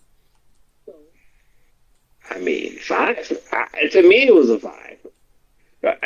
Full disclaimer: there's going to be a couple fives on it. I'm trying to look for a reason not to give it a five, honestly. And the only thing that I could really say that sucked about it was the Roman Reigns, which I But sped up. that's your only. That's the only thing. That would be the only thing that I would reject giving it a five Hater, for. But hater. like I said, I sped it up, so yeah, let's go with a five. Alright, I'm assuming Uncle Dave reviewed this show, no? No shit, he did. So it is another. Okay, so I'm assuming it's not good. Well, I'll let you guess that, but it is another edition of Guess That rating. Oh, God. So, Delayed, but still there. delayed but still there. Sorry. So you said you gave it a what? Oh, I gave it five, I you said gave it five. Um, now Uncle Dave okay, so it's not. in person Okay, on so a Saturday so in the morning. in the morning. That's right. It's in the morning. Okay, and it's also not a day where AEW is performing as well, so he's in a bad mood. He hasn't masturbated that whole day. Um, so it does have hardcore elements to it. 3.25. Higher. 3.5. 3.5. Okay. At least we know you're not cheating. All right. That brings us to our next match, and that is the Women's Crown Jewel Championship match. Women's Heavyweight World Heavyweight Champion Stephanie Vacour, La Primera, defeated WWE Women's Champion Tiffany Stratton in 10 minutes and 5 seconds. Oh, that match seemed like it was a lot longer than it was. Um, that being said, I thought it was absolute cinema. Stephanie is firing on all cylinders. Um, I mean, my God, what a year she's had. 4 championship titles, a defeat of the top women's wrestler that WWE has right now, Tiffany Stratton. And it doesn't seem like she's.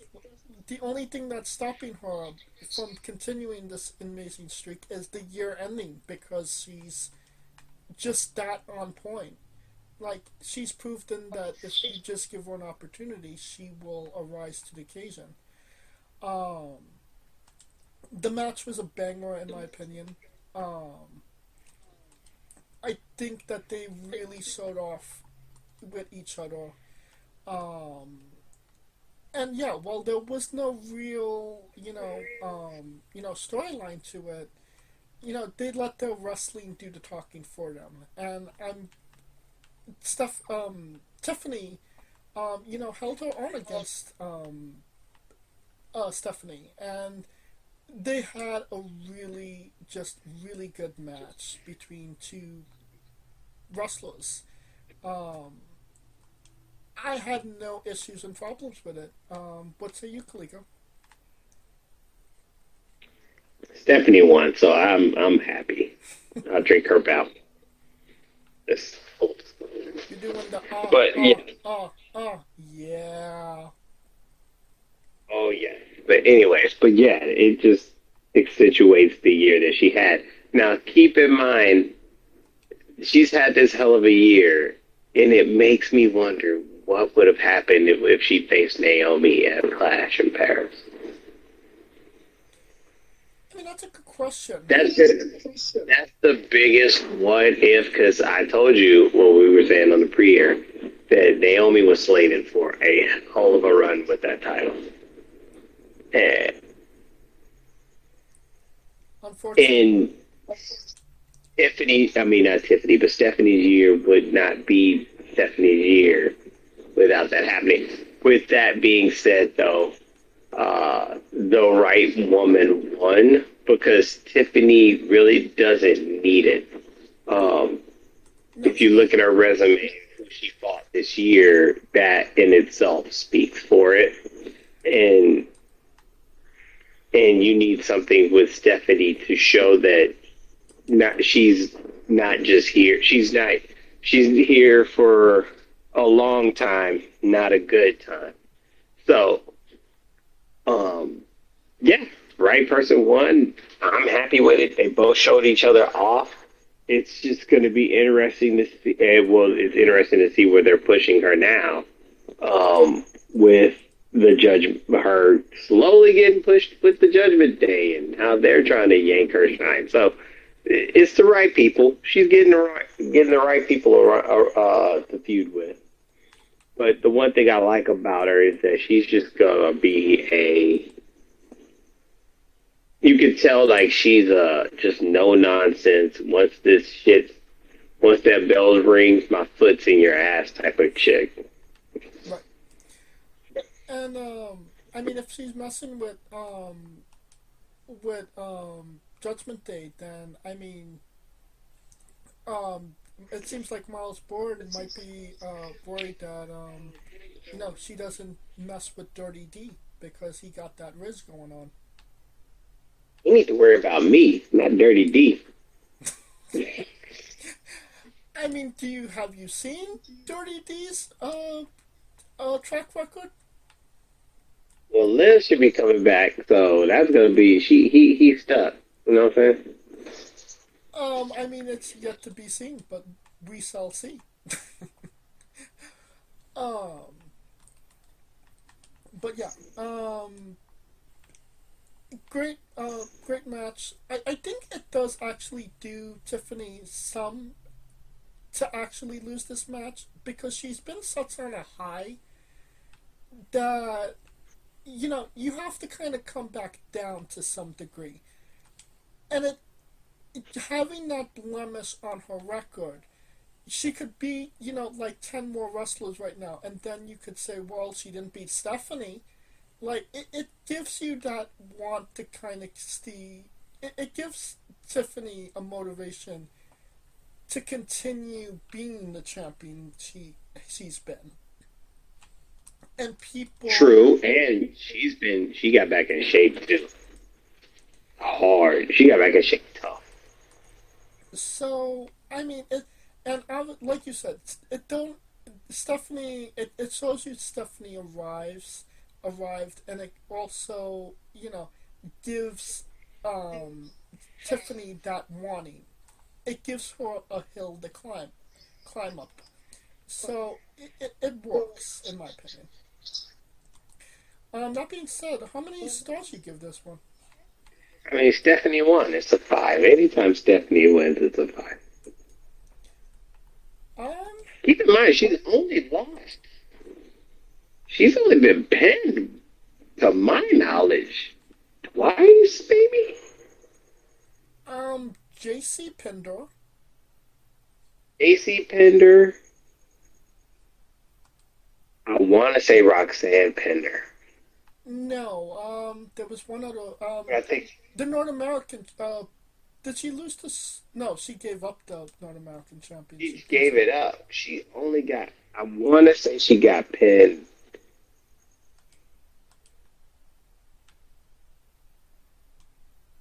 but I mean, yeah, Yeah, she's her. she is her, Bobby but Primero. I think she's only been pinned once or twice, which is great. That's a crazy record. And He's on a Gunther tax. Tiffany's only losses to La Primera as well. So, you know, Hey, you know what? What I would say, I would give this a 4.5 just because it just didn't have the story, but Stephanie being in the match more than well makes up for that for the story wise. 5 stars. Right. Uncle Dave. I mean, it was a good match. And to Loki, he kind of likes women's matches, and this was kind of like a Japan style match. So I'm gonna say he gave it 4 stars. You think he gave it 4 stars, and you think wrong, my friend. Lower, 3.5.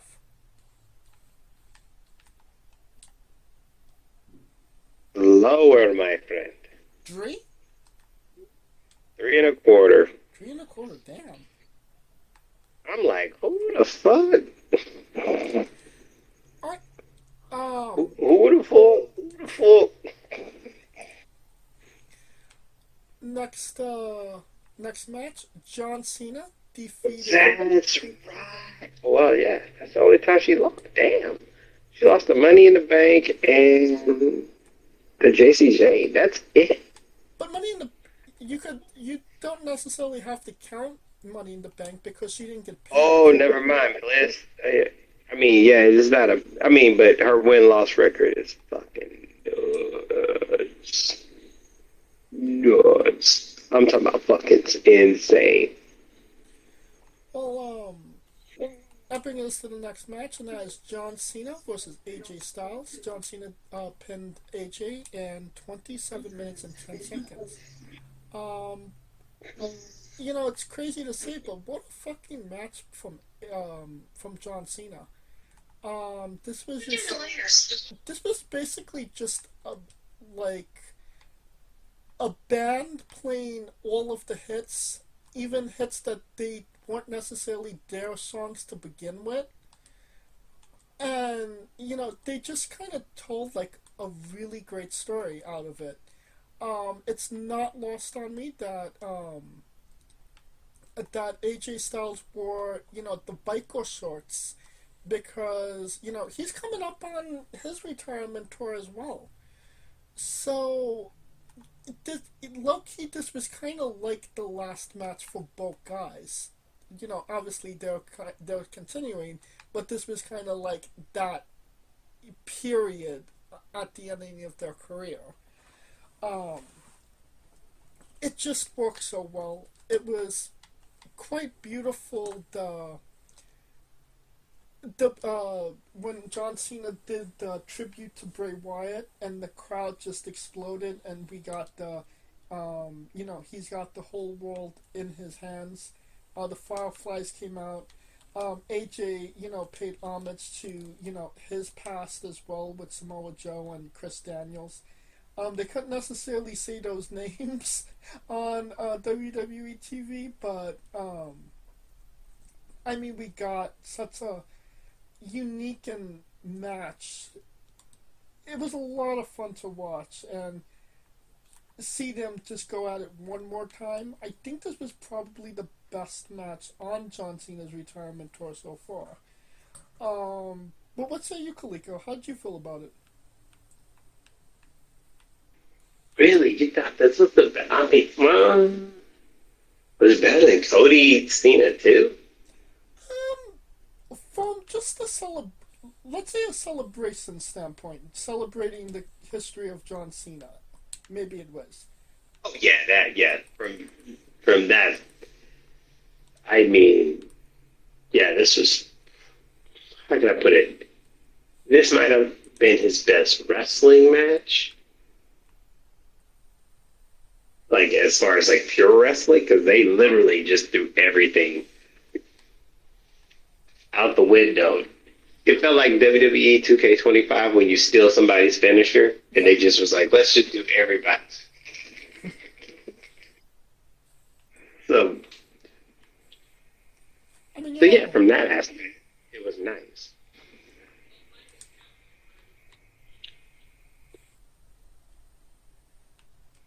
And yeah, so I mean, with that being, yeah, this was probably their best.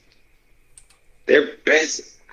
I think this is probably their best match since SummerSlam against each other. yeah, I'm partial to I'm partial to the SummerSlam match, but SummerSlam 2016. SummerSlam 2016 was just nuts because that was like AJ arriving. right. Uh, I still, but as far as this match, yeah, this match, they just gave it everything they had. And you could just tell it was, I mean, they just put it all out there. They threw it all out there. I mean, even the intro, they threw it all out there. Oh yeah. So, I mean, yeah, this could be the match of the year.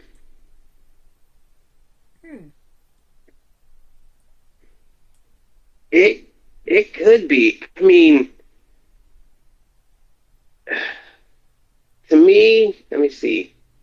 Cena, Styles, EO, and Secure. EO's triple threat. Yeah, it's up there.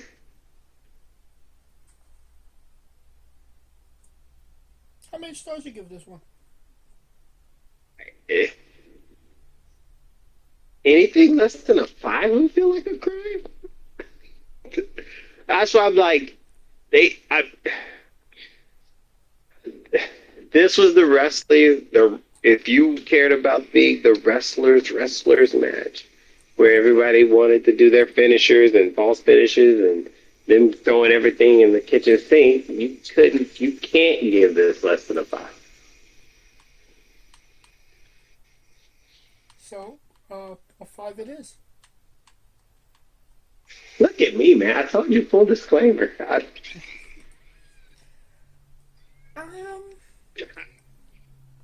How did Biggie say it? Gotta give it 5. You gotta give me a 5 count.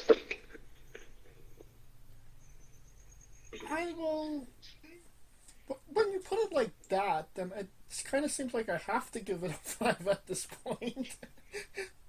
I mean, because this was the match that the crowd was just in it. Right. And they were in every move. It wasn't like a dull moment in that match. I mean, you're not wrong.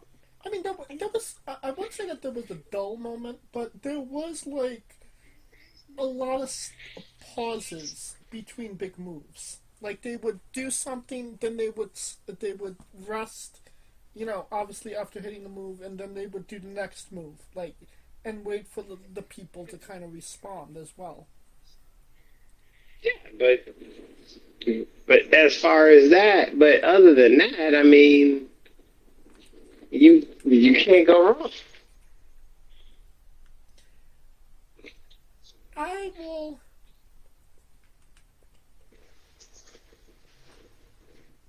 I will give it a. Do I have? Yeah. No, I'll give it 5. Look at you. Look at. He's like, fuck it. Give me the 5. Fuck it, 5. Alright. I'm assuming that Uncle Dave was not as generous as we were.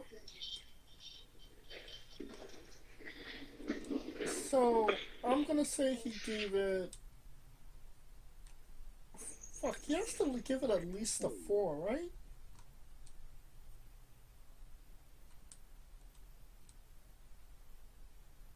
Kaliko?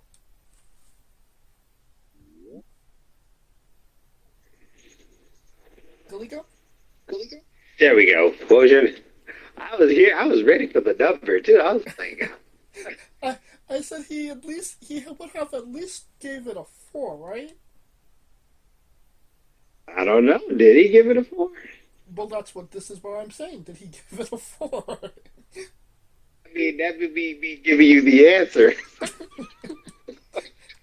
Well, you could confirm or deny it. I'm doing none of that.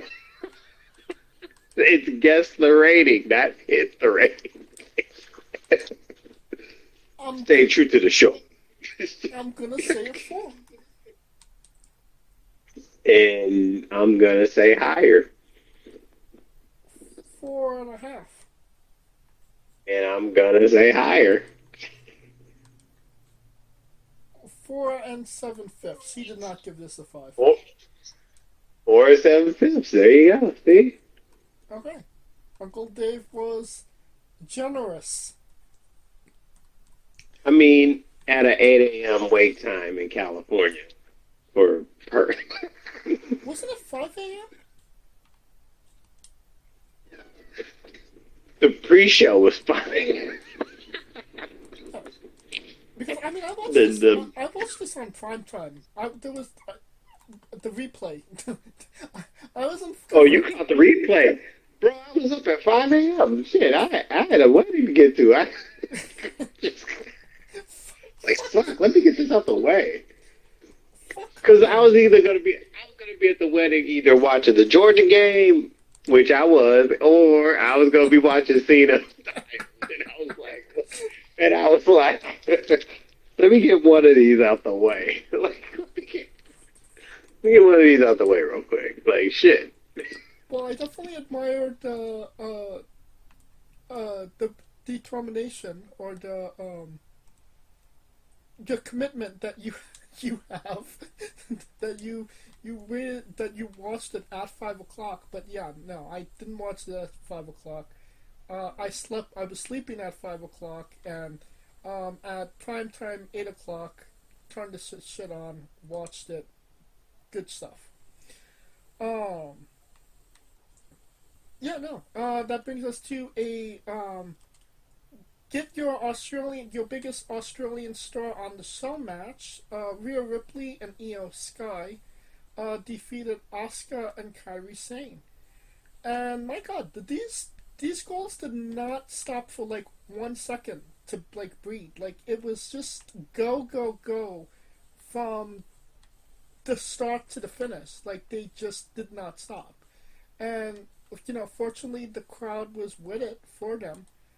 They were in everything that they were doing, which was nice considering they could have been completely out of it considering the wild ride AJ Styles and John Cena put them through.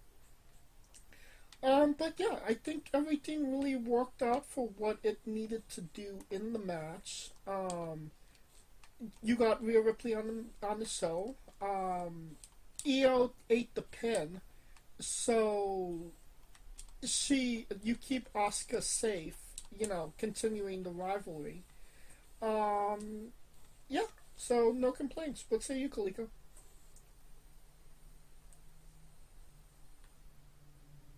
Yep. Did we lose Kaliko? No, you didn't lose me.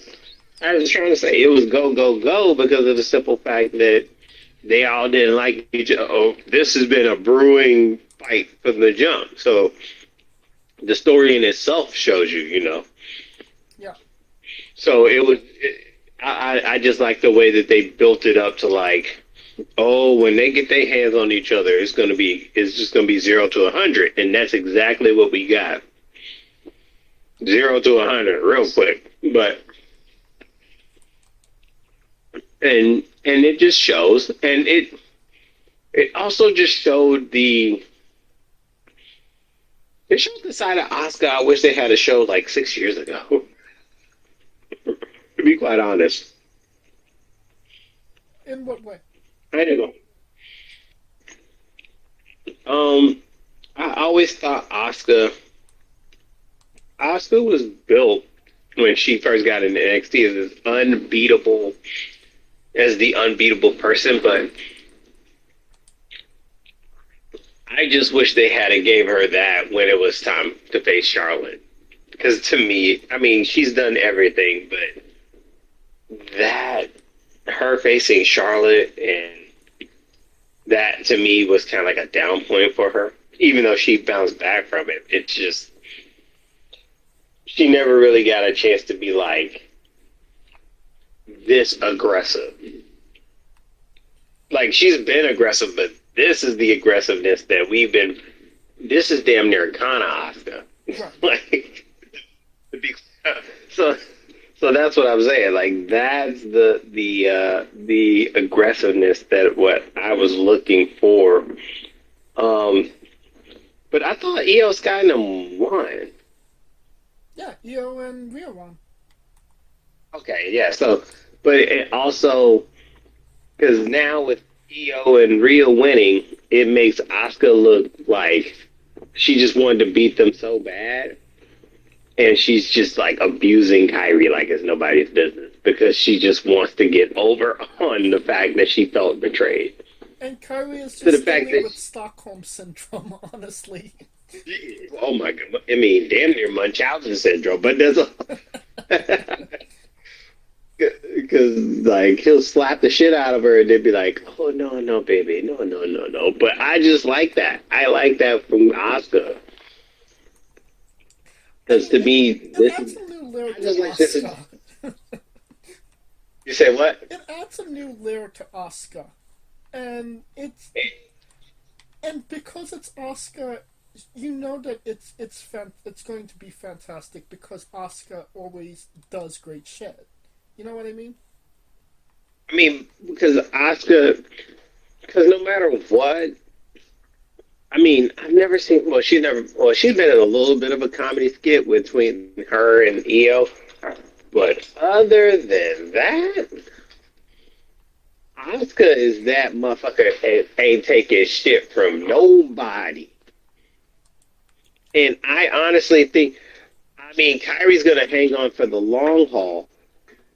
And eventually she's going to turn, but I need to see Oscar versus Rhea.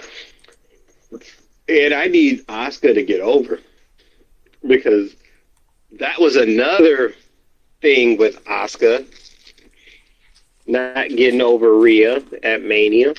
Yeah. Um, Io being the only Japanese woman star to win a WrestleMania event. It's a lot of layers with that, and I felt like Asuka would have been the one like breaking those doors and being that barrier. I just want to see Asuka dominate again. I ain't gonna lie to you. I don't know if we'll ever That get, been that been need to dominate.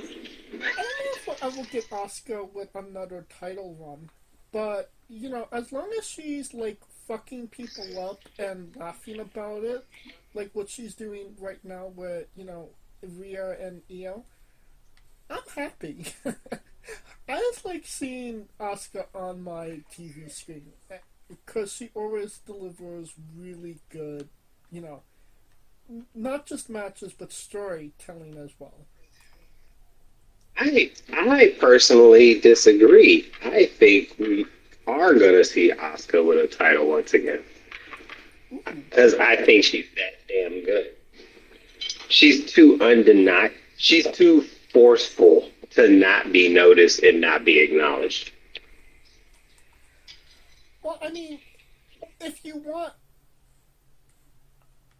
she, if you want somebody to take the belt off of, Stephanie, as strong as Stephanie is as a wrestler, she's very composed, and Asuka is chaos. So I could actually see Asuka getting the better of, Stephanie, just because, she knows how to create chaos to draw Stephanie off her game. You know what I mean? Well, she's organized chaos. Right. So, I mean, I mean, kind of make a point there, but, I could see her winning it, but I don't see her beating a Stephanie. I personally see her because all this is just keeping EO from the title, and I think EO is going to eventually get the title back one eventually. But I could see Asuka being the one to take it from EO because Asuka needs it. The same way when Asuka lost to Charlotte at Mania, they had a rematch later, and I was like, Asuka needs to win it because she needs it. She needs it more than Charlotte, and she got the dub.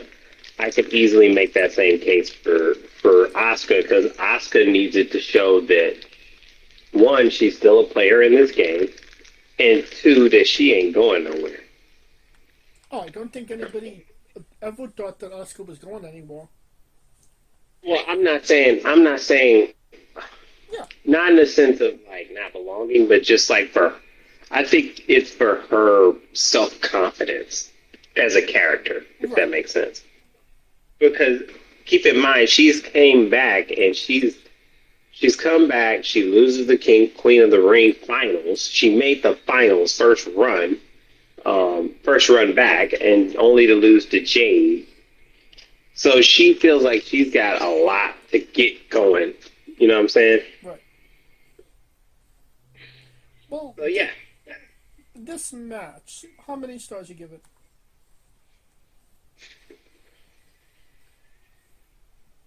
Damn. I feel bad because I'm like, why do I not want to give this a 5? I get it. Like, fuck it, 5. They cooked this match. I'm sorry. They cooked in Perth. I'm sorry. People gonna be mad. They cooked in Perth. Fuck that. Okay, so I'll say this. The wrestling was on point. I don't think I saw any botches. The story was there. And the ending made sense. So I can't necessarily be mad. So, yeah, I'll be generous and give it 5 as well. That's the thing. Everything that ended in Perth made total effing sense. Right. Like, what you can't say is that this show did not. What you cannot say is that this show insulted your intelligence. Oh, definitely not. Alright, Uncle Dave. Uncle Dizzle. In the hizzle. 2.5. Higher. 3.25. Higher. 3.5. 4.25. 4.25, really? Okay, Uncle Dave cooking. I'm telling you, Perth, this might have been their best show, top to bottom. I agree. Because it made sense. just because it made sense, it's a fucking win. I agree. Okay, the last match, the men's crown jewel championship. Seth freaking Rollins defeated Cody fucking Rhodes to win the crown jewel championship in 29 minutes 40 seconds. I mean, the start was kind of there with what they were kind of trying to build. And I mean, obviously the wrestling was there because, these two guys have had bangers in the past. The disconnect, I would say, was that between everything that the crowd had seen at that point, they were kind of spent at this point. So it didn't. The crowd was thoroughly fed. Yes. Yeah. So it's like, you had a great appetizer, then you had a great entree, You Then you had had the good steak. Then you had the good 5 course meal, and they're still trying to feed you dessert, and you're like, bitch, no. yeah. You don't have chance to go to the bathroom yet. It's just you're not. You're done for the day. Check. Rado, give me the check, please. Yeah, but I mean, they did the best that they could with what they had, and I mean, the crowd tried to give them something, but it definitely was the quietest match out of everything on this card. Um, the match quality was fine. The story was there. Um, I mean, you could discount it because obviously Seth, he got himself injured in this match. But I'm not sure if the right guy won, honestly. I don't think it really did Seth any favors, and if even if Cody won, I don't think it would have done him any favors either. This was Seth proving that he was the guy, but I don't think that he really that story needed to be told. If I'm being honest, what say you, Caligo? I mean, mm, I don't think this. I mean, the story of Cody being the guy was secondary to Cody. I mean, of Seth being the guy was secondary to Seth beating Cody. Well, I mean, those are connected. Seth Not proving, really. Not really. They made it connected because of the whole Heyman thing. But even beforehand, their whole premise was Seth never or beat Cody. right. So they just threw the Heyman thing in as an extra layer of depth to show that there's this fraction between the group, which goes to show you this group was never really a loyalty foundation, even though Seth wanted it to be.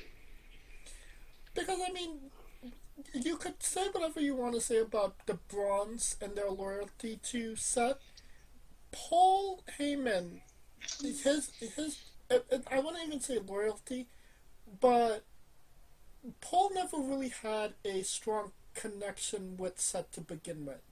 He was the Correct. advocate for Brock Lesnar. He literally brought Brock Correct. Lesnar into pro wrestling. He was best friends with CM Punk. They just connected that way.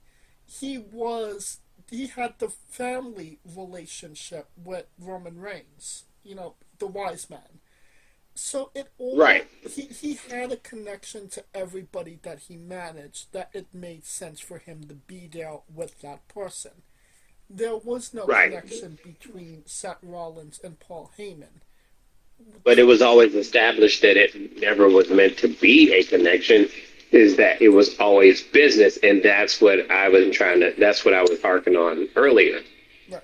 This was never a connection, it was just a business for Seth to try to get to power.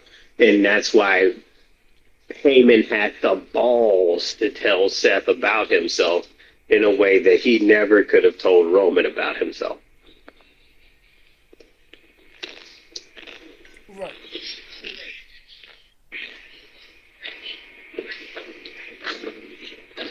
So he tested his manhood and he got the win.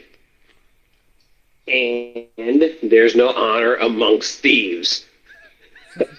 Because he came out mad braggadocious. Got humbled real quick. That he did. And that makes total sense when you look at who's been carrying the brunt of the Vision's work while Seth was busy with Punk and AJ. Braun Breaker. See? So if you look at it from a microcosm, it makes sense. Oh yeah.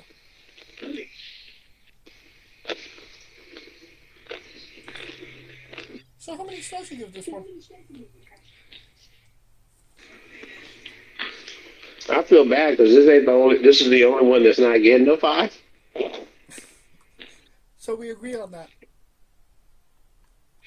But it's a good 4. 4. I give it a 4.25. I give it. I'll be maybe a little bit more generous. I'll give it 4.5 because it was a really good match. It just didn't have all the dynamic it's needed to be a 5-star match. Alright, show as a whole. Thumbs up, thumbs down, thumbs in the middle. Oh shit! This was easily the best show, top to bottom. I mean, 5. Yeah, I mean, I give it 2 thumbs up. It was that good. Oh, but So I mean, we're forgetting Uncle Dave's rating. Uncle Dave gave it a 4. actually lower, 3.5. higher, 3 and 7/5. 7.5. Yep. I hate that 7.5, but here we go. Alright, Yeah. so thumbs up for you, thumbs up for me. We're all happy for Crown Jewel. Alright. I know it only makes me wonder what's going to happen with Survivor Series, but that. Yeah, that's kind of already. I want to say it went. I don't want to say it went to shit quickly because Seth Rollins got injured, but it definitely got shaken up quite substantially. I think it's just a bunch of dysfunctional MFers. I actually like the fact that it's a bunch of broken groups trying to figure it out. Because everyone has their own reason to go their own way and to be loyal to their own faculties. Right. And like I said, no honor amongst thieves. Alright, that will conclude our coverage of WWE Crown Jewel. And we are wrestling with TNA Wrestling Bound for Glory. It took place last Sunday in Lowell, Massachusetts, at the Sagunga Center. And while Crown Jewel was giving us, great shit, honestly, from my perspective, what I saw, TNA was giving us just chicken shit. I didn't necessarily. Yeah, this was not what it needed to be. This is not what it could have been. This is TNA doing TNA shit that put them in the position that they was before they had this whole renaissance with, WWE, in my opinion. Hopefully this was just, an anomaly that, they error on their part and they could maybe bounce back from it, but yeah, this show for me personally was not it. What say you, Kaliko? I mean, if I was not at a wedding, I would have been in Lowell, Massachusetts for this show. So I had my weekend planned out, and then I had a wedding to go to, and that. Hot damn. But I mean, this show as a whole, honestly, it was just the TNA get back. At least that's what it felt like to me. The get back, like in what way? In a sense, it just seems like TNA was kind of. They were hot, but it always seemed like NXT was one step. The stars were one that step ahead of their talent, right? Mm-hmm. And when it came to this, it was some get back. I mean, in particular the Hardys and Team 3D. not even Team 3D. I mean the Hardys and what Darkstein? no, Santana. There you go. Oh, okay. And honestly, those were the two bigger get backs. Everything else was kind of a given. This some of it was like, to me. I mean, Tesla got a win, so I'm happy. Oh, for a commentator. It don't matter, bro. But the one NXT person that shined the most probably was Javion. Yeah, and Javon. and I mean, we'll To get to me. it, but I mean, I feel like TNA got their comments with when it came to the invasion angle or the showdown angle as they redubbed it. I we'll get into let's get into the show. We got the first match. Steve Macklin defeated Frankie Kazarian to win the TNA International Championship in 8 minutes. Personally, there could have been a better opening in my opinion, just to kind of get the crowd going. But I wasn't necessarily mad at it. I mean, they did the best they could with what they had, and the crowd did seem into it. So I do think that this was a success, and we've seen a little old lady give the finger. So, I mean, you can't be mad at that, no? No, can never be mad at an old lady giving the bird. Right. Why would we? But in this case, yeah, they did the best with what they had. I just don't get the international championship. I don't think anybody does at this point. So somebody from TNA help me get it. Carlos Silva, the door is open. How many stars you give this one? Let's see. It was a solid 3. I'll never get, unless it's horrible, a 3 is pretty good.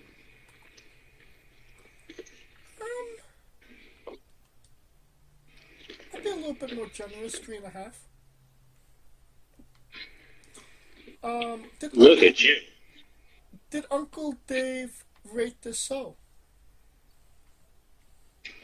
Oh, I am, don't mind me, just scrolling and looking. He has not yet rated it. Oh. It's been a week. What has he been doing? Getting ready to masturbate the WrestleDream. Not WrestleDream. Okay. Then we're flying solo without Uncle Dave's opinions.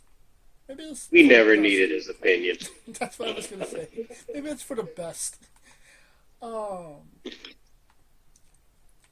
second match, Tessa Blanchard with Victoria Crawford. Alicia Fox.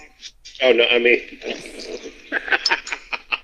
She defeated Gia Miller in 6 matches in 6 minutes. Yeah. 6 matches? Iron Woman? Like shit.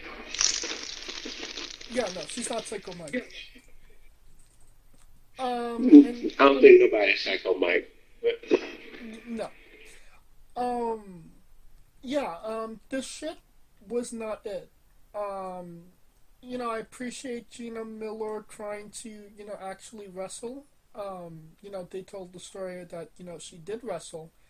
But if she was a wrestler at one point, she'd be rusty as fuck. Like, Like seriously, like she did not perform well in this match.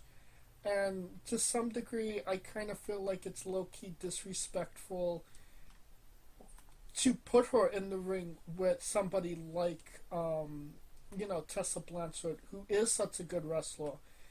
Um, it's just kind of a shame, honestly, because Tessa could have had a banger at the biggest, you know, TNA show, and she kind of had a wet fart in church with Gina.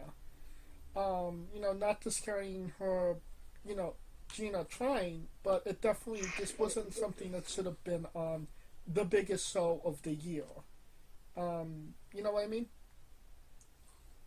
While I get that, I get your point. I just think it was a way to get cheap heat for Tessa. I mean, she's a heel anyway. So it only worked in her favor to be like, oh, yeah, beat this girl. And everybody's just going, well, the motherfucker hasn't wrestled in forever. What are we supposed to do with this, right? So And I would agree with that, but she had to cheat to beat her. Did she really need that's to? even better. That makes it even better. Even cheaper heat. I disagree. Heat, bro. I mean, I know you disagree, but there's heat, still there's cheap good heat. heat, and there's cheap heat, and that was just bad heat. Well, it wasn't bad heat. It was just cheap heat. Use the fact that people think that she's racist anyway. They're booing her because she's racist, not because she's a horrible wrestler. So you might as well do all the stuff to try to get her to do that to keep her from getting she's a racist chance at the goddamn show. I mean, I'm just saying, am I wrong? I mean, lucky, she was robbed of being on TNA TV, NXT TV because of those chants. Yeah. So I mean, what else? What else could she do? How many stars you give this one? Tessa won, so 5. Okay. I give it. I'm not as generous. I will give it. Look at your face. You're like, what the fuck?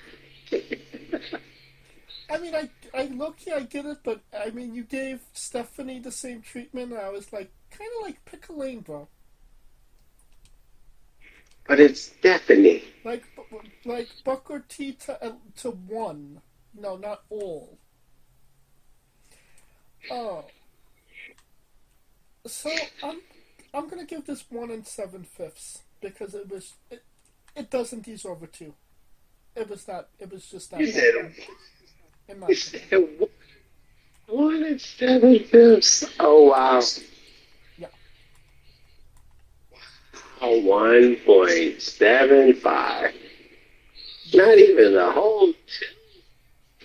because it does not deserve a 2. Wow. um, Now, if you don't think that's where the show took a turn, you would be wrong. The 22-person intergender call your shot gauntlet, low-key was just a Royal Rumble match. Um, it lasted for 26 minutes and 55 seconds, and Frankie Kazarian and Dolph Ziggler are the co-winners of the trophy, of the Call Your Shot Money in the Bank trophy that you have to win a Royal Rumble to get. Um, I did not like All the this. other ideas are copyrighted, sir. I can't help it. I did not like this match either. Um, it wasn't really fun. There was no surprises.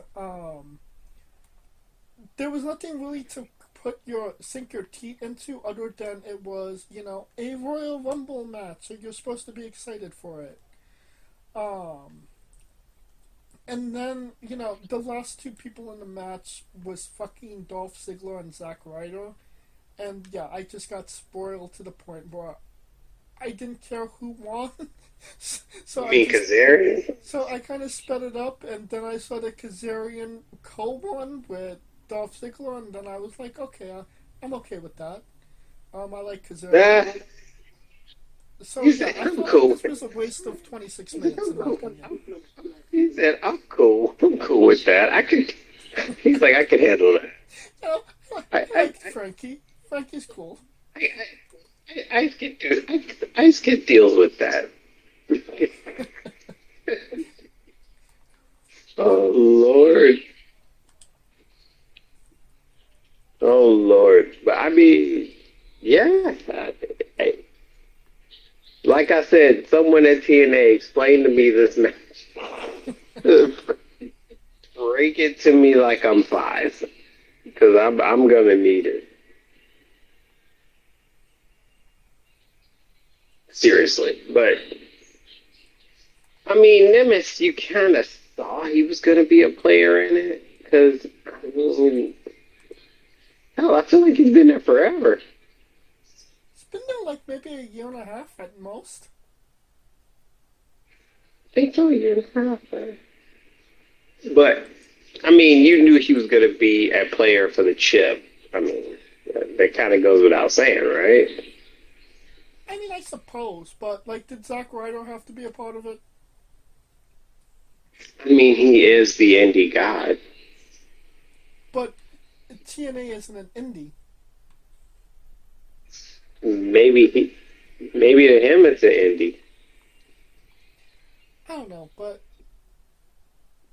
just my. I mean, again, it's just my opinion. I'm not a fan of these guys, so I mean, it just tells you where I was at with it.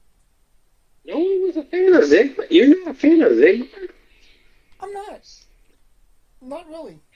I mean, good wrestler. Everything else kind of meh. When you, You I mean, got every right. he peaked in 2010. There's not much more you could say. Cold blooded. I mean, I guess so, but yeah. Yeet. Oh no, that is yeet my ass. That's cold. Anyways, How many stars you give this? um, a three. I mean, I'll tell you, I'm not going to knock wrestlers for going out there, but co-winners, I guess they were trying to do the Sean Brett thing. Oh yeah, Oh no, the Luger Brett thing rather. Sorry. the Carl Arnold's thing is bullshit as well. 26 minutes and you didn't get a definitive winner as well. Damn, he sandwich your chest, big fella. Um, Right, I give it 2 stars.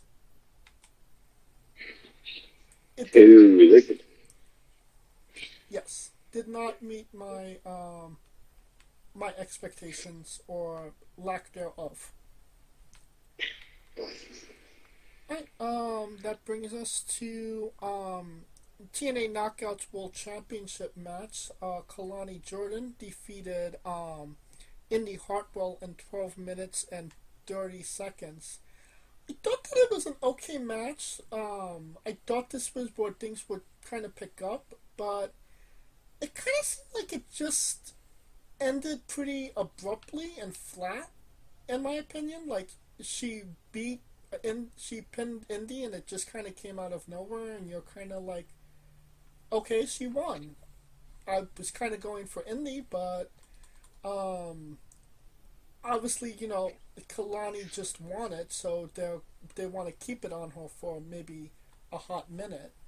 But I would have Oh, thought I that thought she would have been transitional due that's to what the fact that right, this partnership is going to end. So that's why I thought it was transitional as hell. right. And like I said, it was an okay match. It could have been a better match, but you know, from just insider sources that we have, WWE isn't necessarily happy with the way that TNA books their matches when it comes to their talent. So this match maybe could have been better if WWE didn't put maybe handcuffs on TNA. No? I don't think that they're putting handcuffs on TNA. I just think that TNA is running it under the guise that they trust them to do whatever they can to the highest of their abilities. And NXT has the methodology of wrestling the WWE way. Regardless of who the fuck you are, you're doing it the WWE. Look at Ricky Saints. You're doing it the WWE way. I mean, Nakamura, AJ Styles, Samoa Joe, fucking Adam Cole, Keith Lee, Sami Zayn, Kevin Owens, all of them. Asuka, goddamn Emma, Paige, all of them had to do it the WWE way. But you can't do the WWE way in somebody else's house. You have to do it the way that they do it. Their way. That is true. It's just the fact that it's kind of like giving your kid to the camp counselor and they're trying to put them in danger in your eyes. That's what it's saying. That's what WWE feels like. Then why give them over to that camp to begin with if you don't necessarily trust them anyway? Well, because it's mutually beneficial. I mean, the whole point of this was to get both of them exposure and get bigger. And that, to me, I think is a win-win for both. It's just the fact that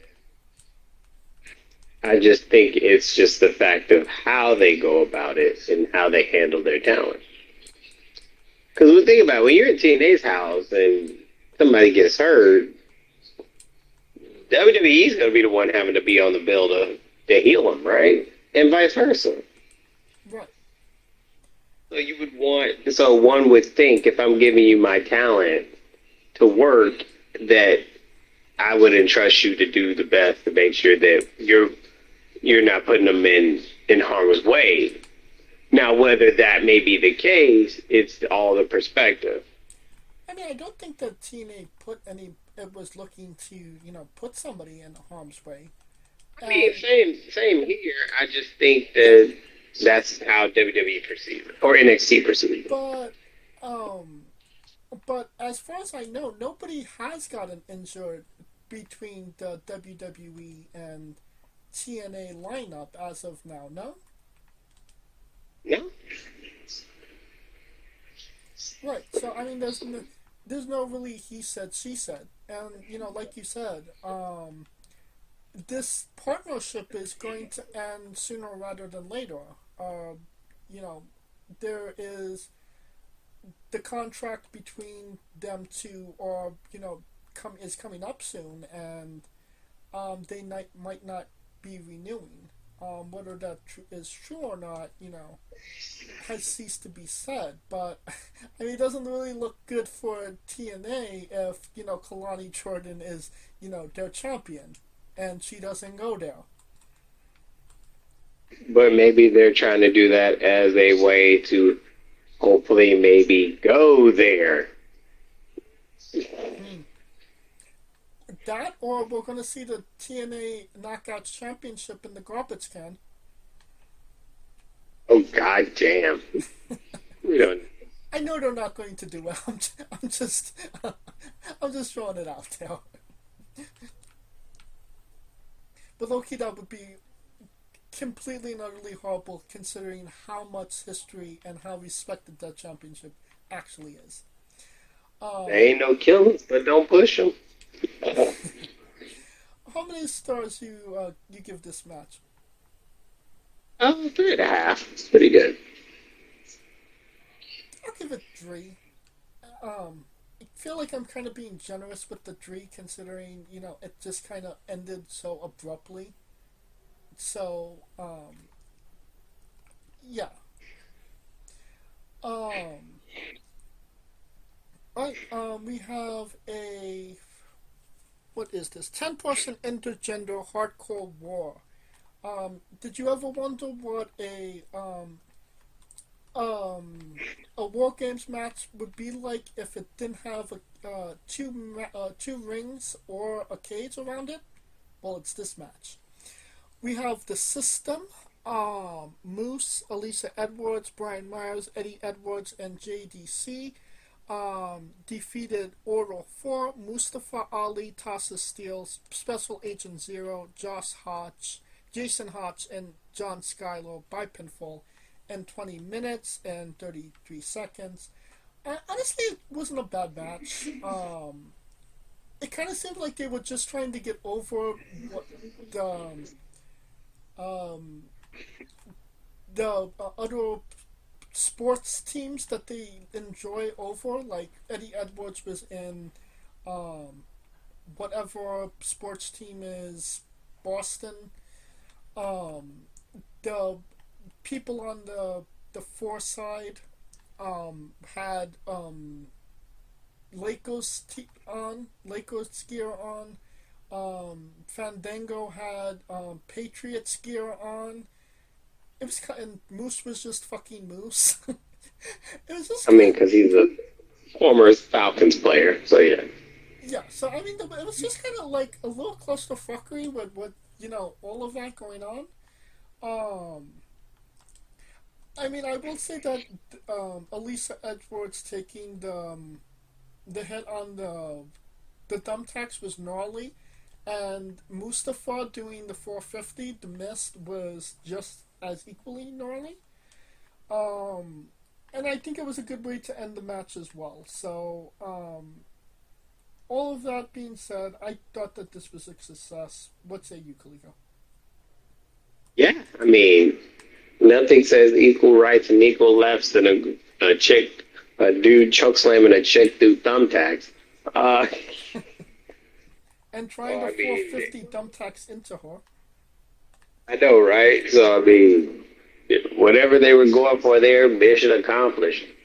Right. Uh, but yeah, I mean, it was a good pickup to everything that was going down. So, thus far in this card,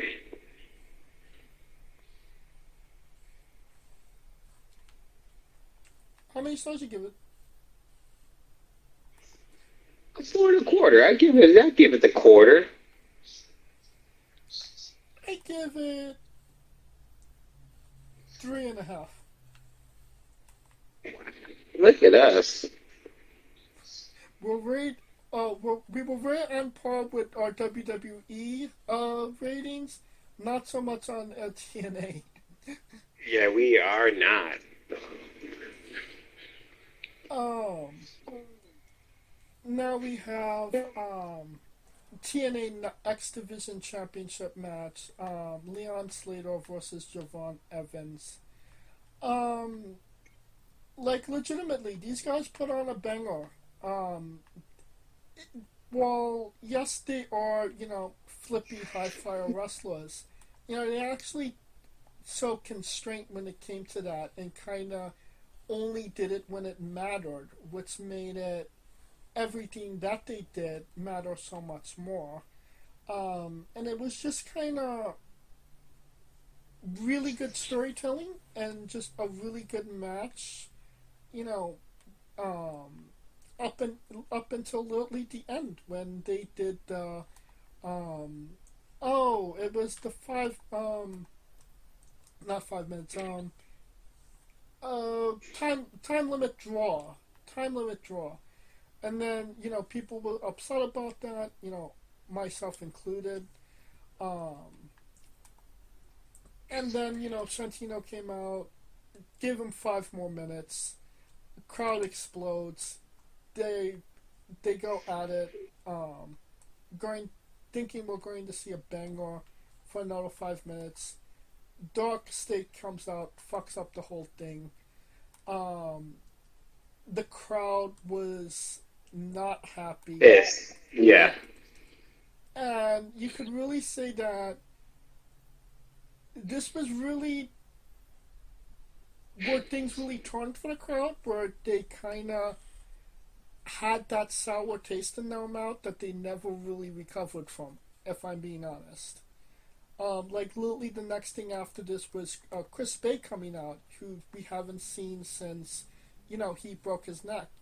People should have been really happy to see him, and they were just so disgruntled with the match, like he didn't get any pop, which I feel bad for Chris because he is, just a genuinely, good guy.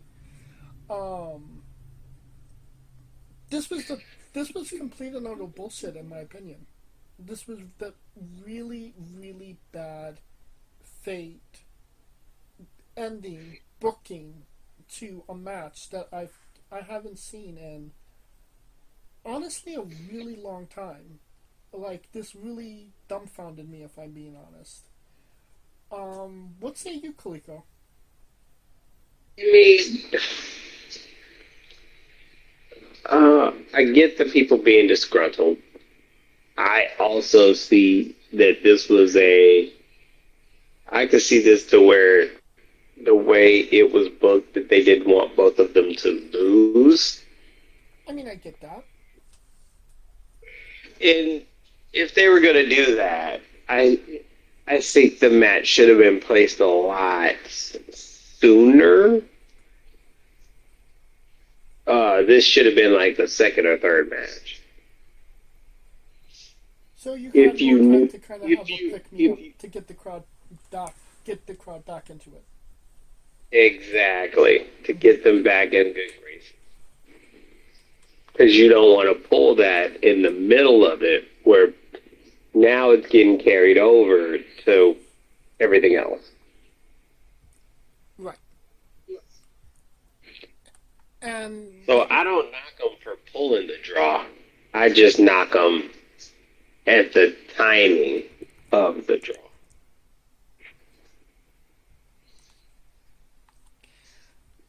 um, yeah, I kind of low key get that. That doesn't make me feel, any better about it. If I'm being honest, I feel It's not because most people want the definitive conclusion, but it was just.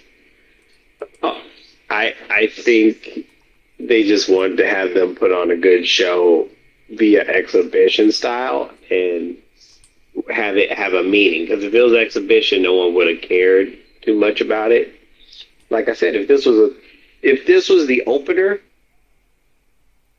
I don't think you would have had that problem. I mean, you might be right about that. Um, I also feel like, well, yes, obviously they didn't want either guy to lose the match. Obviously they're going with both guys. Um, you could have did it better. It didn't have to be. It didn't have to be the way that they did it. You give us the false finish of the time limit draw. You could have had it finish with the time limit draw and have it at that, and people would have been pissed. But then you say, oh, we're giving them 5 more minutes. You're getting the crowd invested again, just for another false finish that left a bad taste in people's mouth. I didn't like it. It you're damaging your relationship with your fans. That's how I viewed how they did it. If they would have stuck to one gun and say, oh well, it was a time limit draw, we didn't have any more time on the show to give them, we're gonna work on it to see if we could do a rematch. Sure. I mean, it would have been piscalating, but it still would have been, a way to do it. Or just have Dark State come in earlier and have them cause a disqualification where you don't have a time limit draw. I mean, people would have been pissed, sure, but then you won't have wasted 23 minutes of people's time. You know what I mean?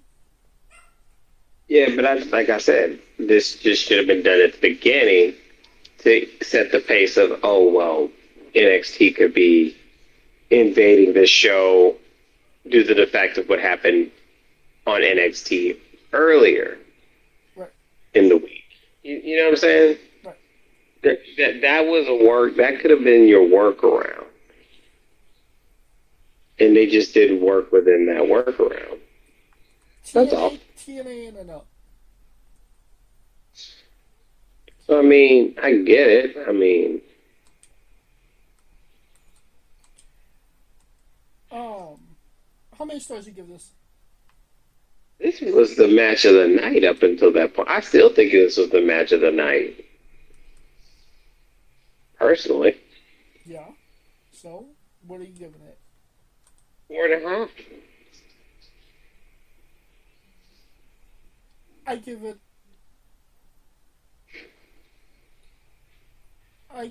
a 1.5. Damn, you are Yeah. brutal. You don't waste my time like that. Jules brutal. Yeah. Alright, now you have tables match for the TNA World Tag Team Championships and NXT Tag Team Championships. You have the Hardys versus the Dudleys one last time. The Hardys won in 15 minutes 45 seconds. Oh my god. These guys did not have one good knee out of the four of them, unfortunately. I mean, I love the Hardys. I love the Dudleys. Oh God! Good to see them one more time, but it was kind of hard to watch, honestly. One good knee out of the four. Damn, bro. Am I telling a lie, Kaliko? You saw the match. Yeah, that ending was something. I know what they were trying to do with the ending, but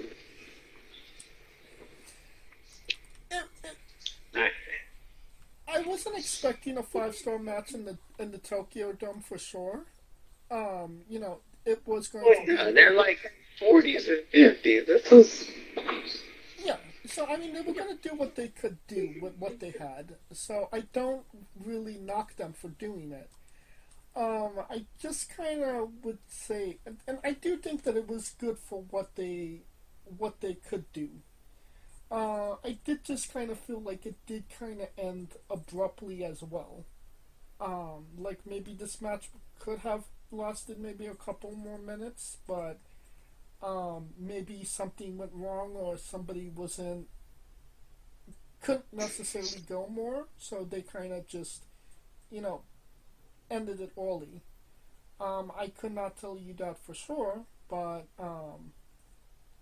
I mean, other than that small little thing, I didn't really have a problem with the match.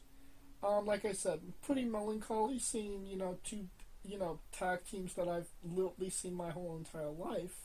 And, it was, a moment to see the Dudley Boys take off their boots and give them to the Hardys for sure. But I will say, that taking, everything that I had saw up to that point did kind of depreciate the moment a bit as well. Really? Just because it was like the Javon Evans things definitely, kind of spoiled me, so I wasn't necessarily. Well, yes, seeing the Hardys and Dudleys wrestle again was fantastic. My mood didn't necessarily shift that much from where because your mood was already screwed from the. Yeah. Mhm. I understand it. What say you, Pluto? I really wanted the Dudleys to win because to me, I think they're the best tag team on earth. But that's just. Yeah, I'll die on that hill, but I mean, there's no objection for me. But do you really think that Devon could hold those championships, considering he didn't couldn't really hold himself up at that point? I mean, it's that's what happens when you go non-active. When you ain't in that ring, bro. I mean, at least Bully has been in the ring recently, right? Right. Ain't like it was always. I mean, it was Devon just because he just ain't been,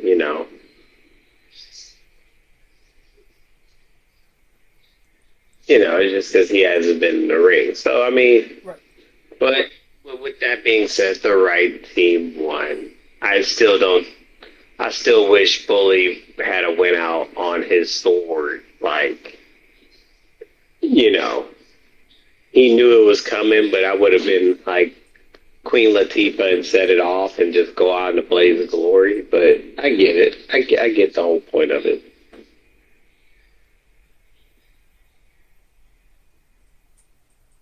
How many stars you give it? I told you my baseline's a 3. It shall remain. Granted, it's the Dudleys. I love I mean, Jesus. God knows how much I've watched them. I've gotten ass whoopings because of the Dudleys. From my parents. Staying up late watching them cuss on TV. So, I mean. I'll give it 3.5. I thought this was one of the better matches on the card. You thought that was better than Javon and Slater? I thought Javon and Slater was better, right? I mean, it was a fire match until somebody pissed the fire out.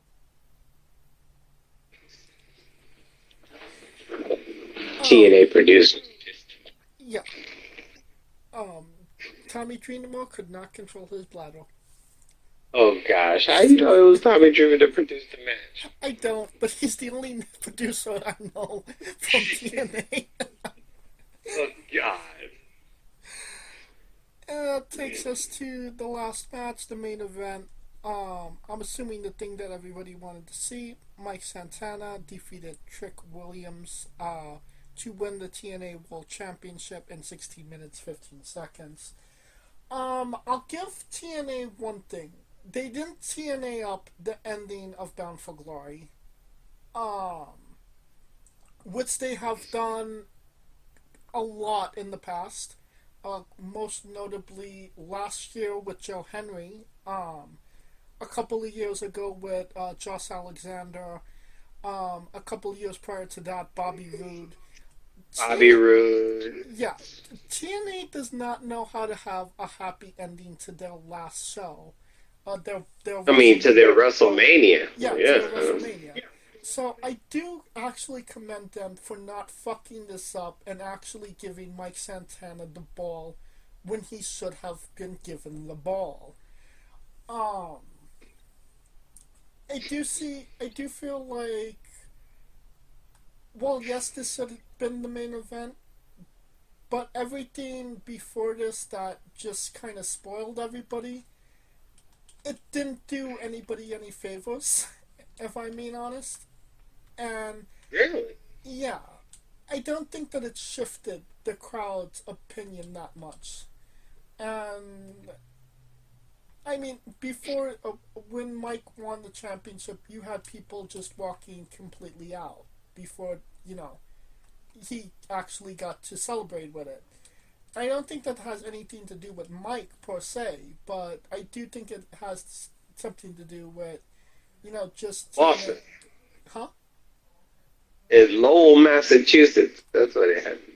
Yeah, it's just TNA just having some bad fate moments, and I mean they did tease about fucking Mike over like a couple of times with Ziggler and Kazarian. They didn't actually pull the trigger with that, so I commend them on that. Um, They did that with Josh Alexander. Yeah. It was a semi-decent match. It was a good match. I didn't necessarily get as invested as I could have just because it was a 4-hour show. Um, yeah, but I will say this again: right person, wrong, right time. The moment with him and his daughter was a special moment. So hopefully, this was just a an anomaly on TNA's radar and not a trend that they continue going down. I do think that Mike can do big business, good business for them, if they just kind of treat him right. So yeah, that's my opinion. What say you, Kaliko? I mean, right person. I mean, it was kind of a foregone conclusion from their last big pay per view, right? So it was just a matter of when, not a matter of if. Um, Santana, congrats to him, man. He's been busting his ass to get there. And somewhere Ortiz is like, goddamn. Because this is what happens when he took a chance on himself and didn't feel comfortable being in catering at AEW. Yeah, You well, know? Santana did. Well, no, Ortiz did. Yeah, Ortiz. Yeah, Ortiz got comfortable and Santana thought he could do more. So, And he and did. this is the result. Yeah.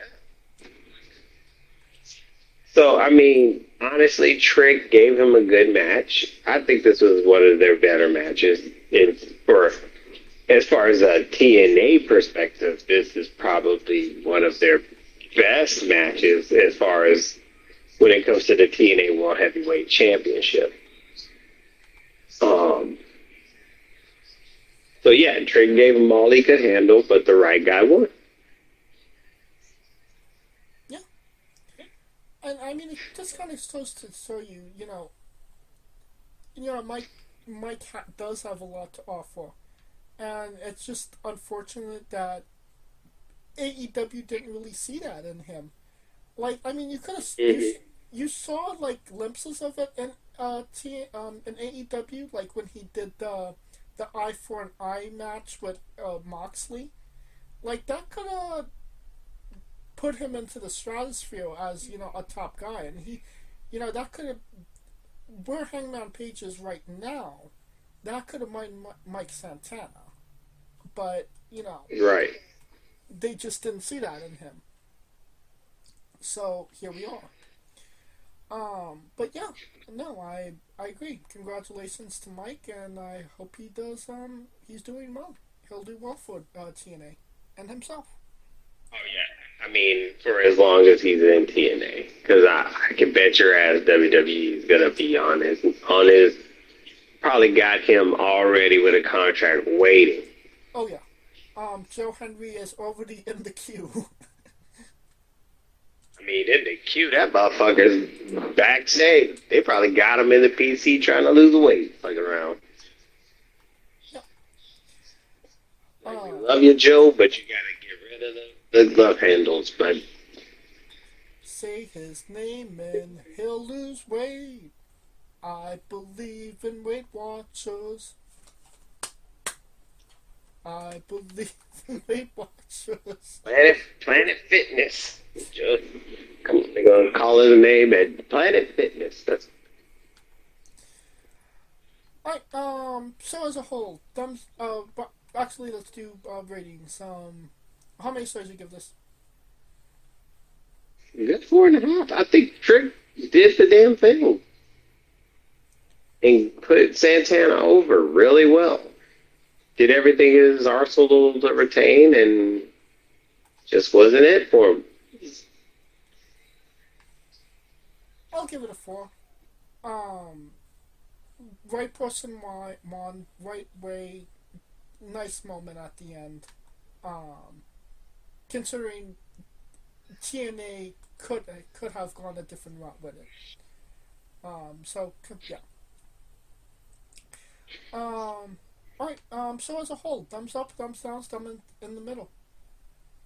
It was cool with me. It was okay. Was it like hurts? No, but the main takeaways was the right people won, the right guy won at the end. See, you care about the stake. The right guy won. The JV I guess, is pissing everybody off. It doesn't piss me off, but I get why it pisses everyone else off. So, thumbs up? I wouldn't go thumbs up, but it's more like that lazy middle up-ish. The Orange Cassidy thumbs up. You say what?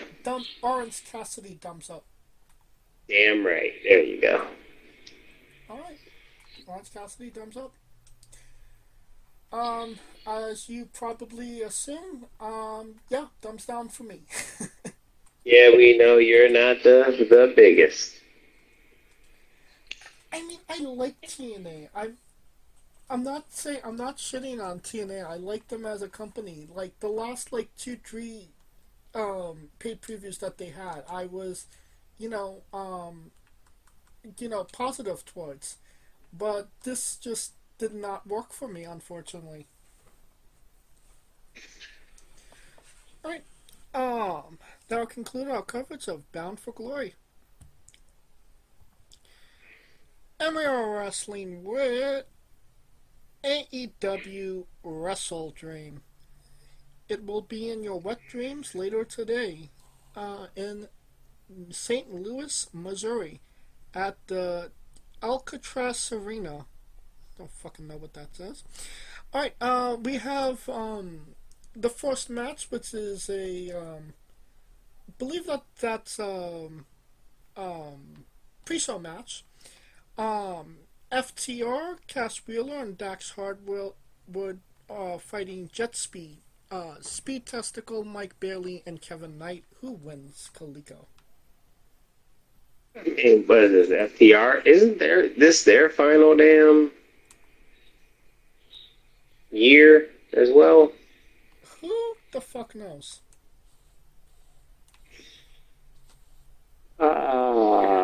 We're gonna go FTR.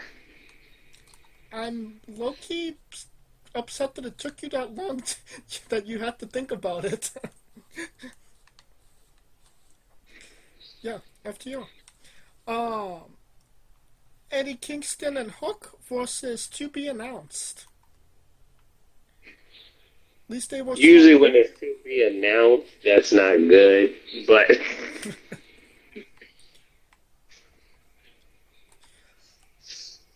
so with that, at least they were I'm gonna go with to be announced.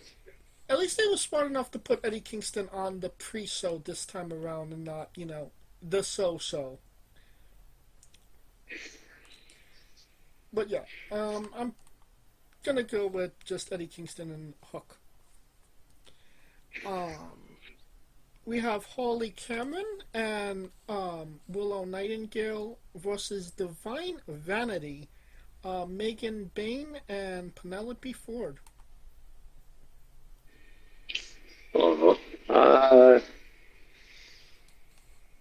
I'm trying to think. I mean, I love Harley Cameron. She's been an MVP. God damn it, she's been it. But she's taking his ass whooping. Megan Bain for the W. Megan Bain for the dub. Alright, Roderick Strong and the Conglomeration, Freshly Pooped Orange Cassidy, Kyle O'Reilly Parts, and Tomohiro Ishii versus the Death Riders, Claudio Ida Canoli, Dord Wheeler Yuta, Daniel Cherry Garcia, and the Bastard Pickpock. Who wins, Kaliko? I mean, this is a lot. I would think the Death Riders would win. Not if they're looking to end the Death Riders, which I don't know if they're not going to end the Death Riders. I don't know why. You bet. Crack you smoking. Pac literally just came back. You Like, say what? Pac literally just came back. And he kind of looked, if I'm being completely honest, he looks like the reverse DJ McDonough, where his head just seems too small for his body. Am I the only one that feels that way?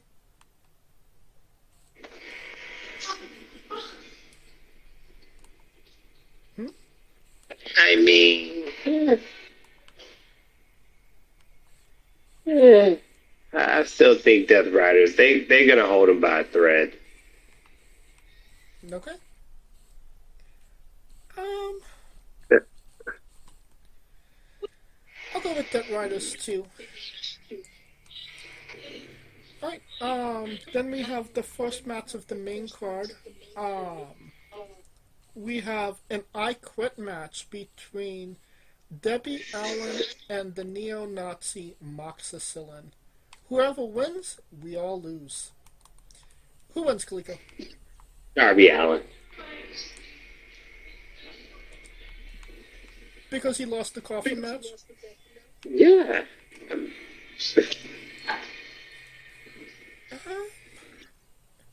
mean, I feel like it's a match that the heel would probably lose.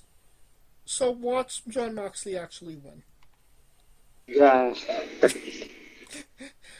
And wait until this goes, and this is gonna go for maybe another 2-3 matches, I guarantee you. And it's literally the last match, nobody is going to fucking care. And they're going to pull out all the stupid shit that they possibly can. Really? Yeah. Maybe. Yeah, I could see it. I could see that. Alright, Chris Statlander defends the AEW Women's World Championship against Timeless Tony Storm. Who wins? Now, this is interesting because, I mean, Tony has been able to get back. So it's going to be interesting to see how they book this. Conventional wisdom would tell you it's Statlander.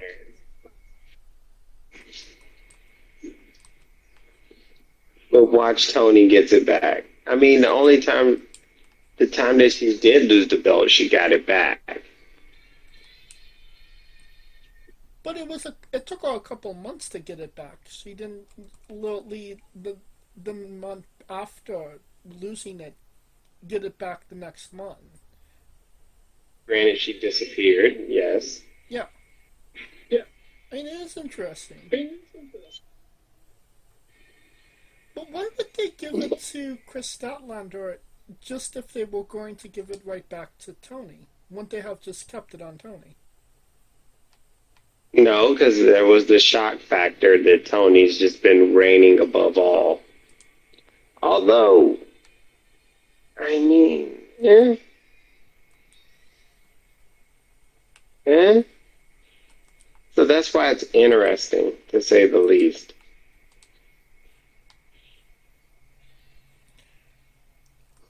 It's an interesting dichotomy to put your newest champion against the biggest goddamn star in your company. Well, let me ask you this. If Tony Storm does indeed lose the match, where does Tony Storm really go afterwards? What does Tony Storm do if she's not wrestling for the championship? That is the point I've been, you know.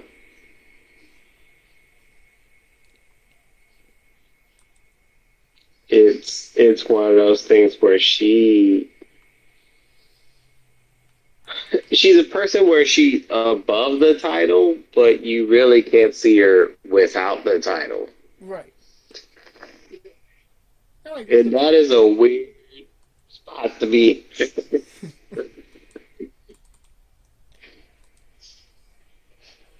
I'm gonna say Chris Statlander. That's my final answer. Conventional wisdom would tell you Statlander. I mean, last time we did a Tony Storm match, we said that there was no doubt that somebody else was going to win, and then Chris Statlander won. So I mean, it kind of could go either way, honestly. Yes. I mean, I like Chris Statlander, but I would think backstages, I would think that she would. I would think Tony would put her over. So we'll agree in unison, Chris Statlander. Yes. All right. We have the right newly reunited Jurassic Express, Jungle Man, Jack Perry the Platypus, uh, and Lunchosaurus versus the Young Fucks, Nicholas and Matt Jackoff. The winner receives $500 billion. Who wins? Um, I would think Luchasaurus.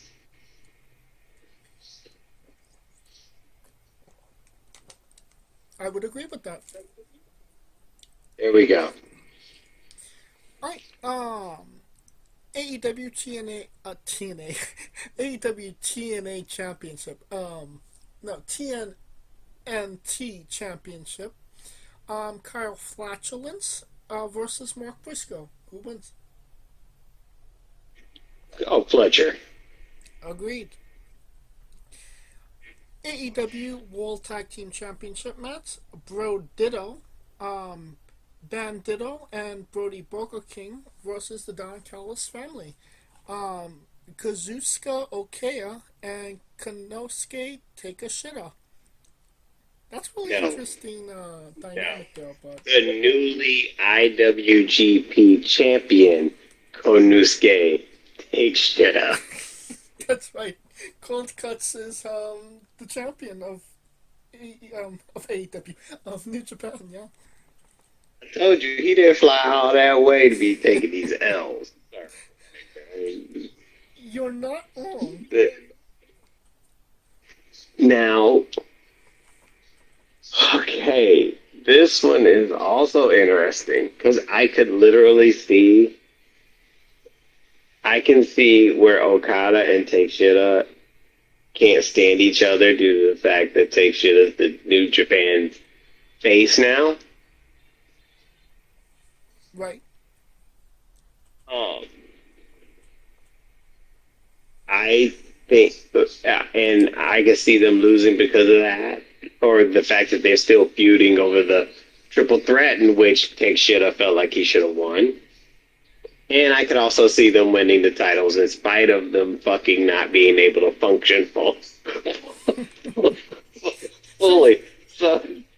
So you see all versions of this.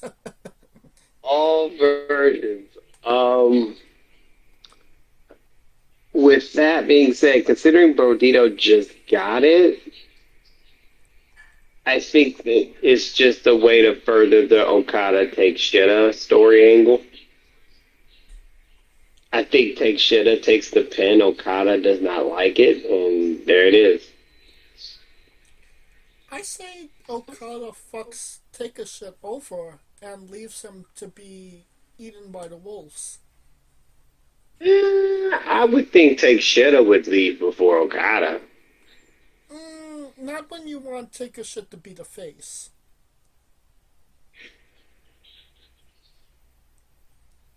Okada's going heel route, and despite being a part of the Don Callis family, Cold Cuts is taking more of a traditional face, route, despite being a part of Don Callis family for a while. But, they're trying to present him more as a face as of late. So, this would be the time to pull the trigger. Well, then I would think Don Callis would be with him then. With Konosuke. No, with Okada. Okada. Yeah, yeah. Yeah, I would think. I would think it would be an all sum, if that makes sense. No, I agree with that. Okay. All right. So we're both on. I'm going with Brodito to win. Who was you going with? I said Brodito would win. Okay. All right. Next match, a singles match: Jamie Hayter versus the Kala. Uh, that Kala about the whoop on Heita. Yeah, I'll agree. All right. Tornado Trios match. The Ouchie Business. Robert Lashley, Benjamin Shelton, and VIP versus the Demand. Rick Lachey, Bishop Khan, and Tia Leone. Who wins? I mean, it just seems like this is a feud that the black community loses. How about that? Okay. Black on black crime. Anyways, consider if they're trying to push this, I would think the Hurt Syndicate would win. I mean, considering that they lost the last match that they had, I would really feel like it would be the Hart Syndicate for the W. There you go. We're in agreement. Alright, last match. AEW World Championship. Hangman Adam Page versus Samoa Joe. Who wins? I mean, why wouldn't this be Hangman? Because it's AEW and AEW logic. So they had him beat the longest reigning AEW champion just to lose in his second title defense. Third title defense. The third. But yeah, it still don't make sense to me. So Hangman. I'm going all in on Hangman. I mean, I can't necessarily disagree. Hangman Page for the W. Right. That will conclude our coverage of our AEW WrestleDream. Probably do a review next week. And we are wrestling with NXT Halloween Havoc. It is next Saturday in Prescott Valley, Arizona at the Findlay Toyota Center. And there are 5 matches in total. Pretty standard for WWE. Probably will add one more match before we get to the final product. The final card. But let's talk about the matches that are already announced. We got the NXT Women's Championship match. JC Jane to the beat. She don't even have to move her feet. She'll be taking on Tatum Paxley. Who wins, Kaliko? JC Jane. You know, when it comes to JC, you know, you could say, well, it could be this person or this. This is the most cut and dry JC Jane match ever. JC Jane for the win. Exactly. Day of the Dead match for the NXT North American Championship. Ethan Page versus El Hijo D. Dr. Wagner Jr. Who wins? Ethan Page. Correct. NXT Women's North American Championship. Sol Ruka versus Blake Monroe. Who wins? Ooh. Ooh. This is definitely the anomaly of the matches for sure.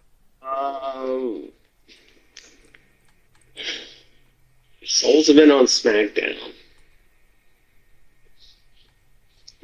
I'm trying to remember. Did they win yesterday? No, they did not.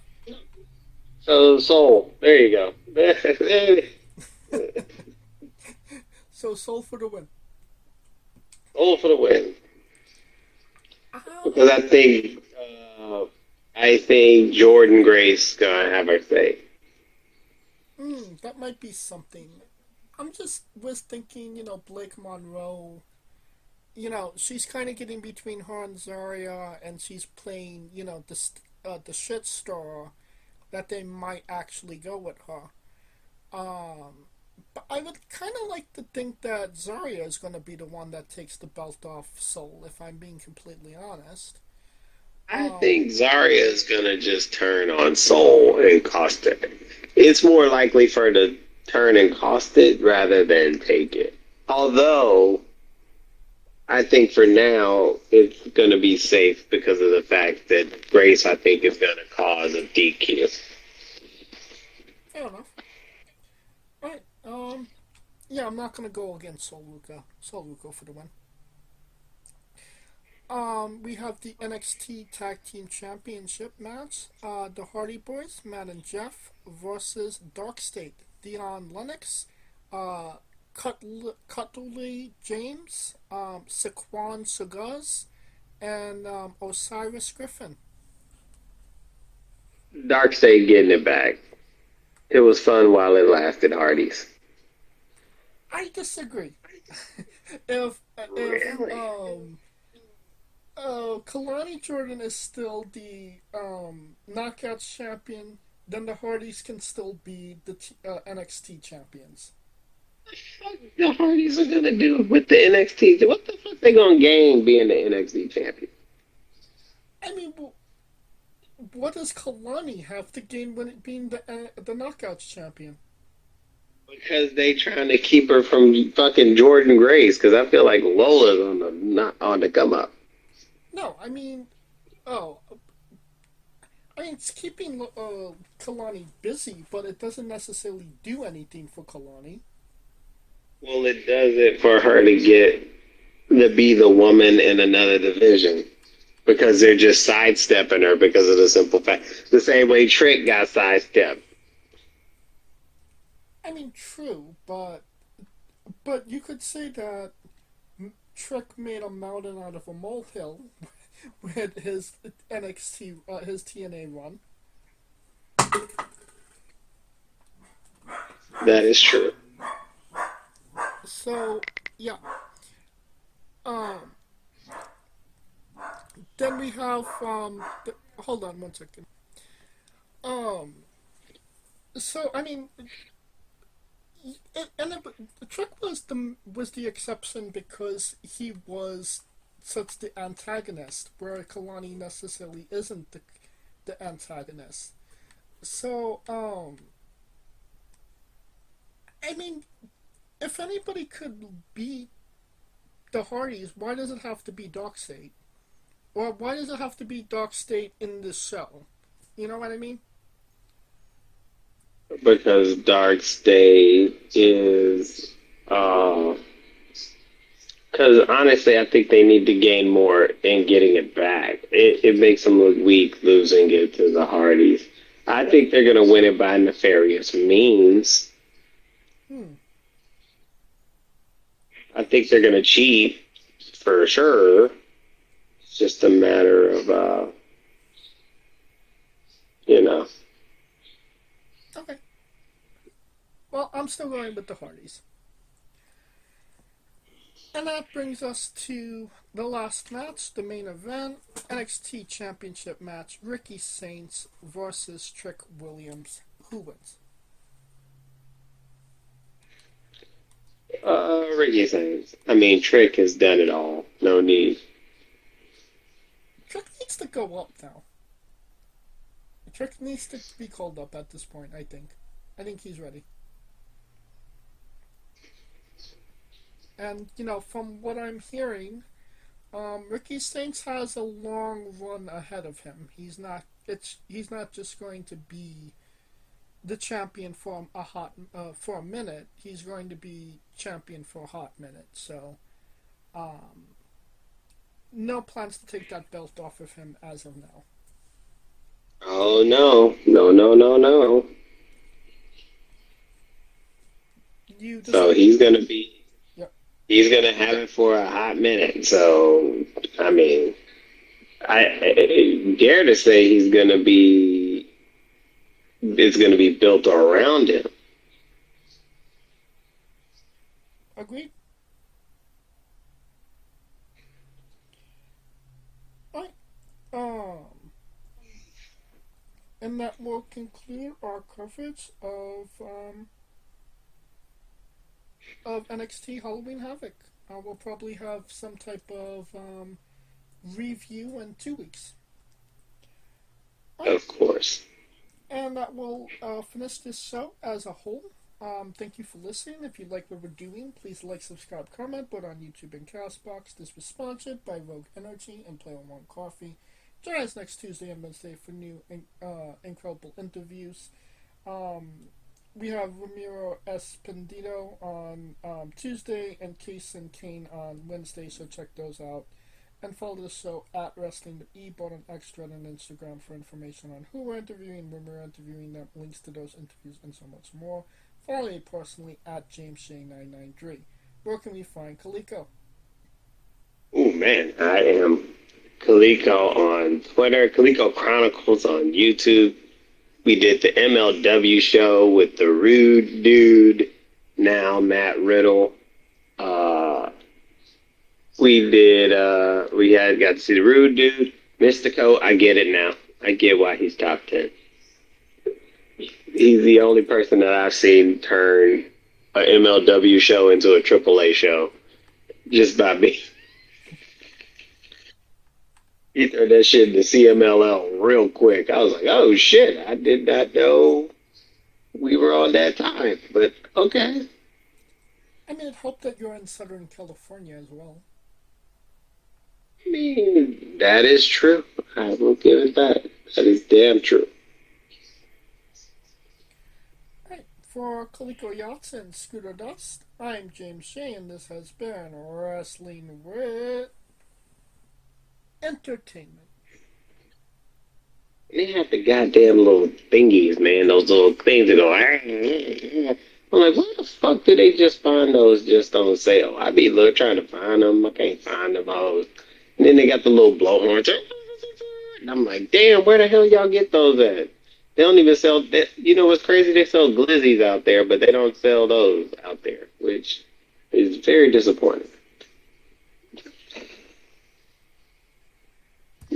Hey folks, this is the Colossal Mike Law, and you are listening to Wrestling with Entertainment. Enjoy the show, support these guys. We appreciate it very much. We'll see you at ringside.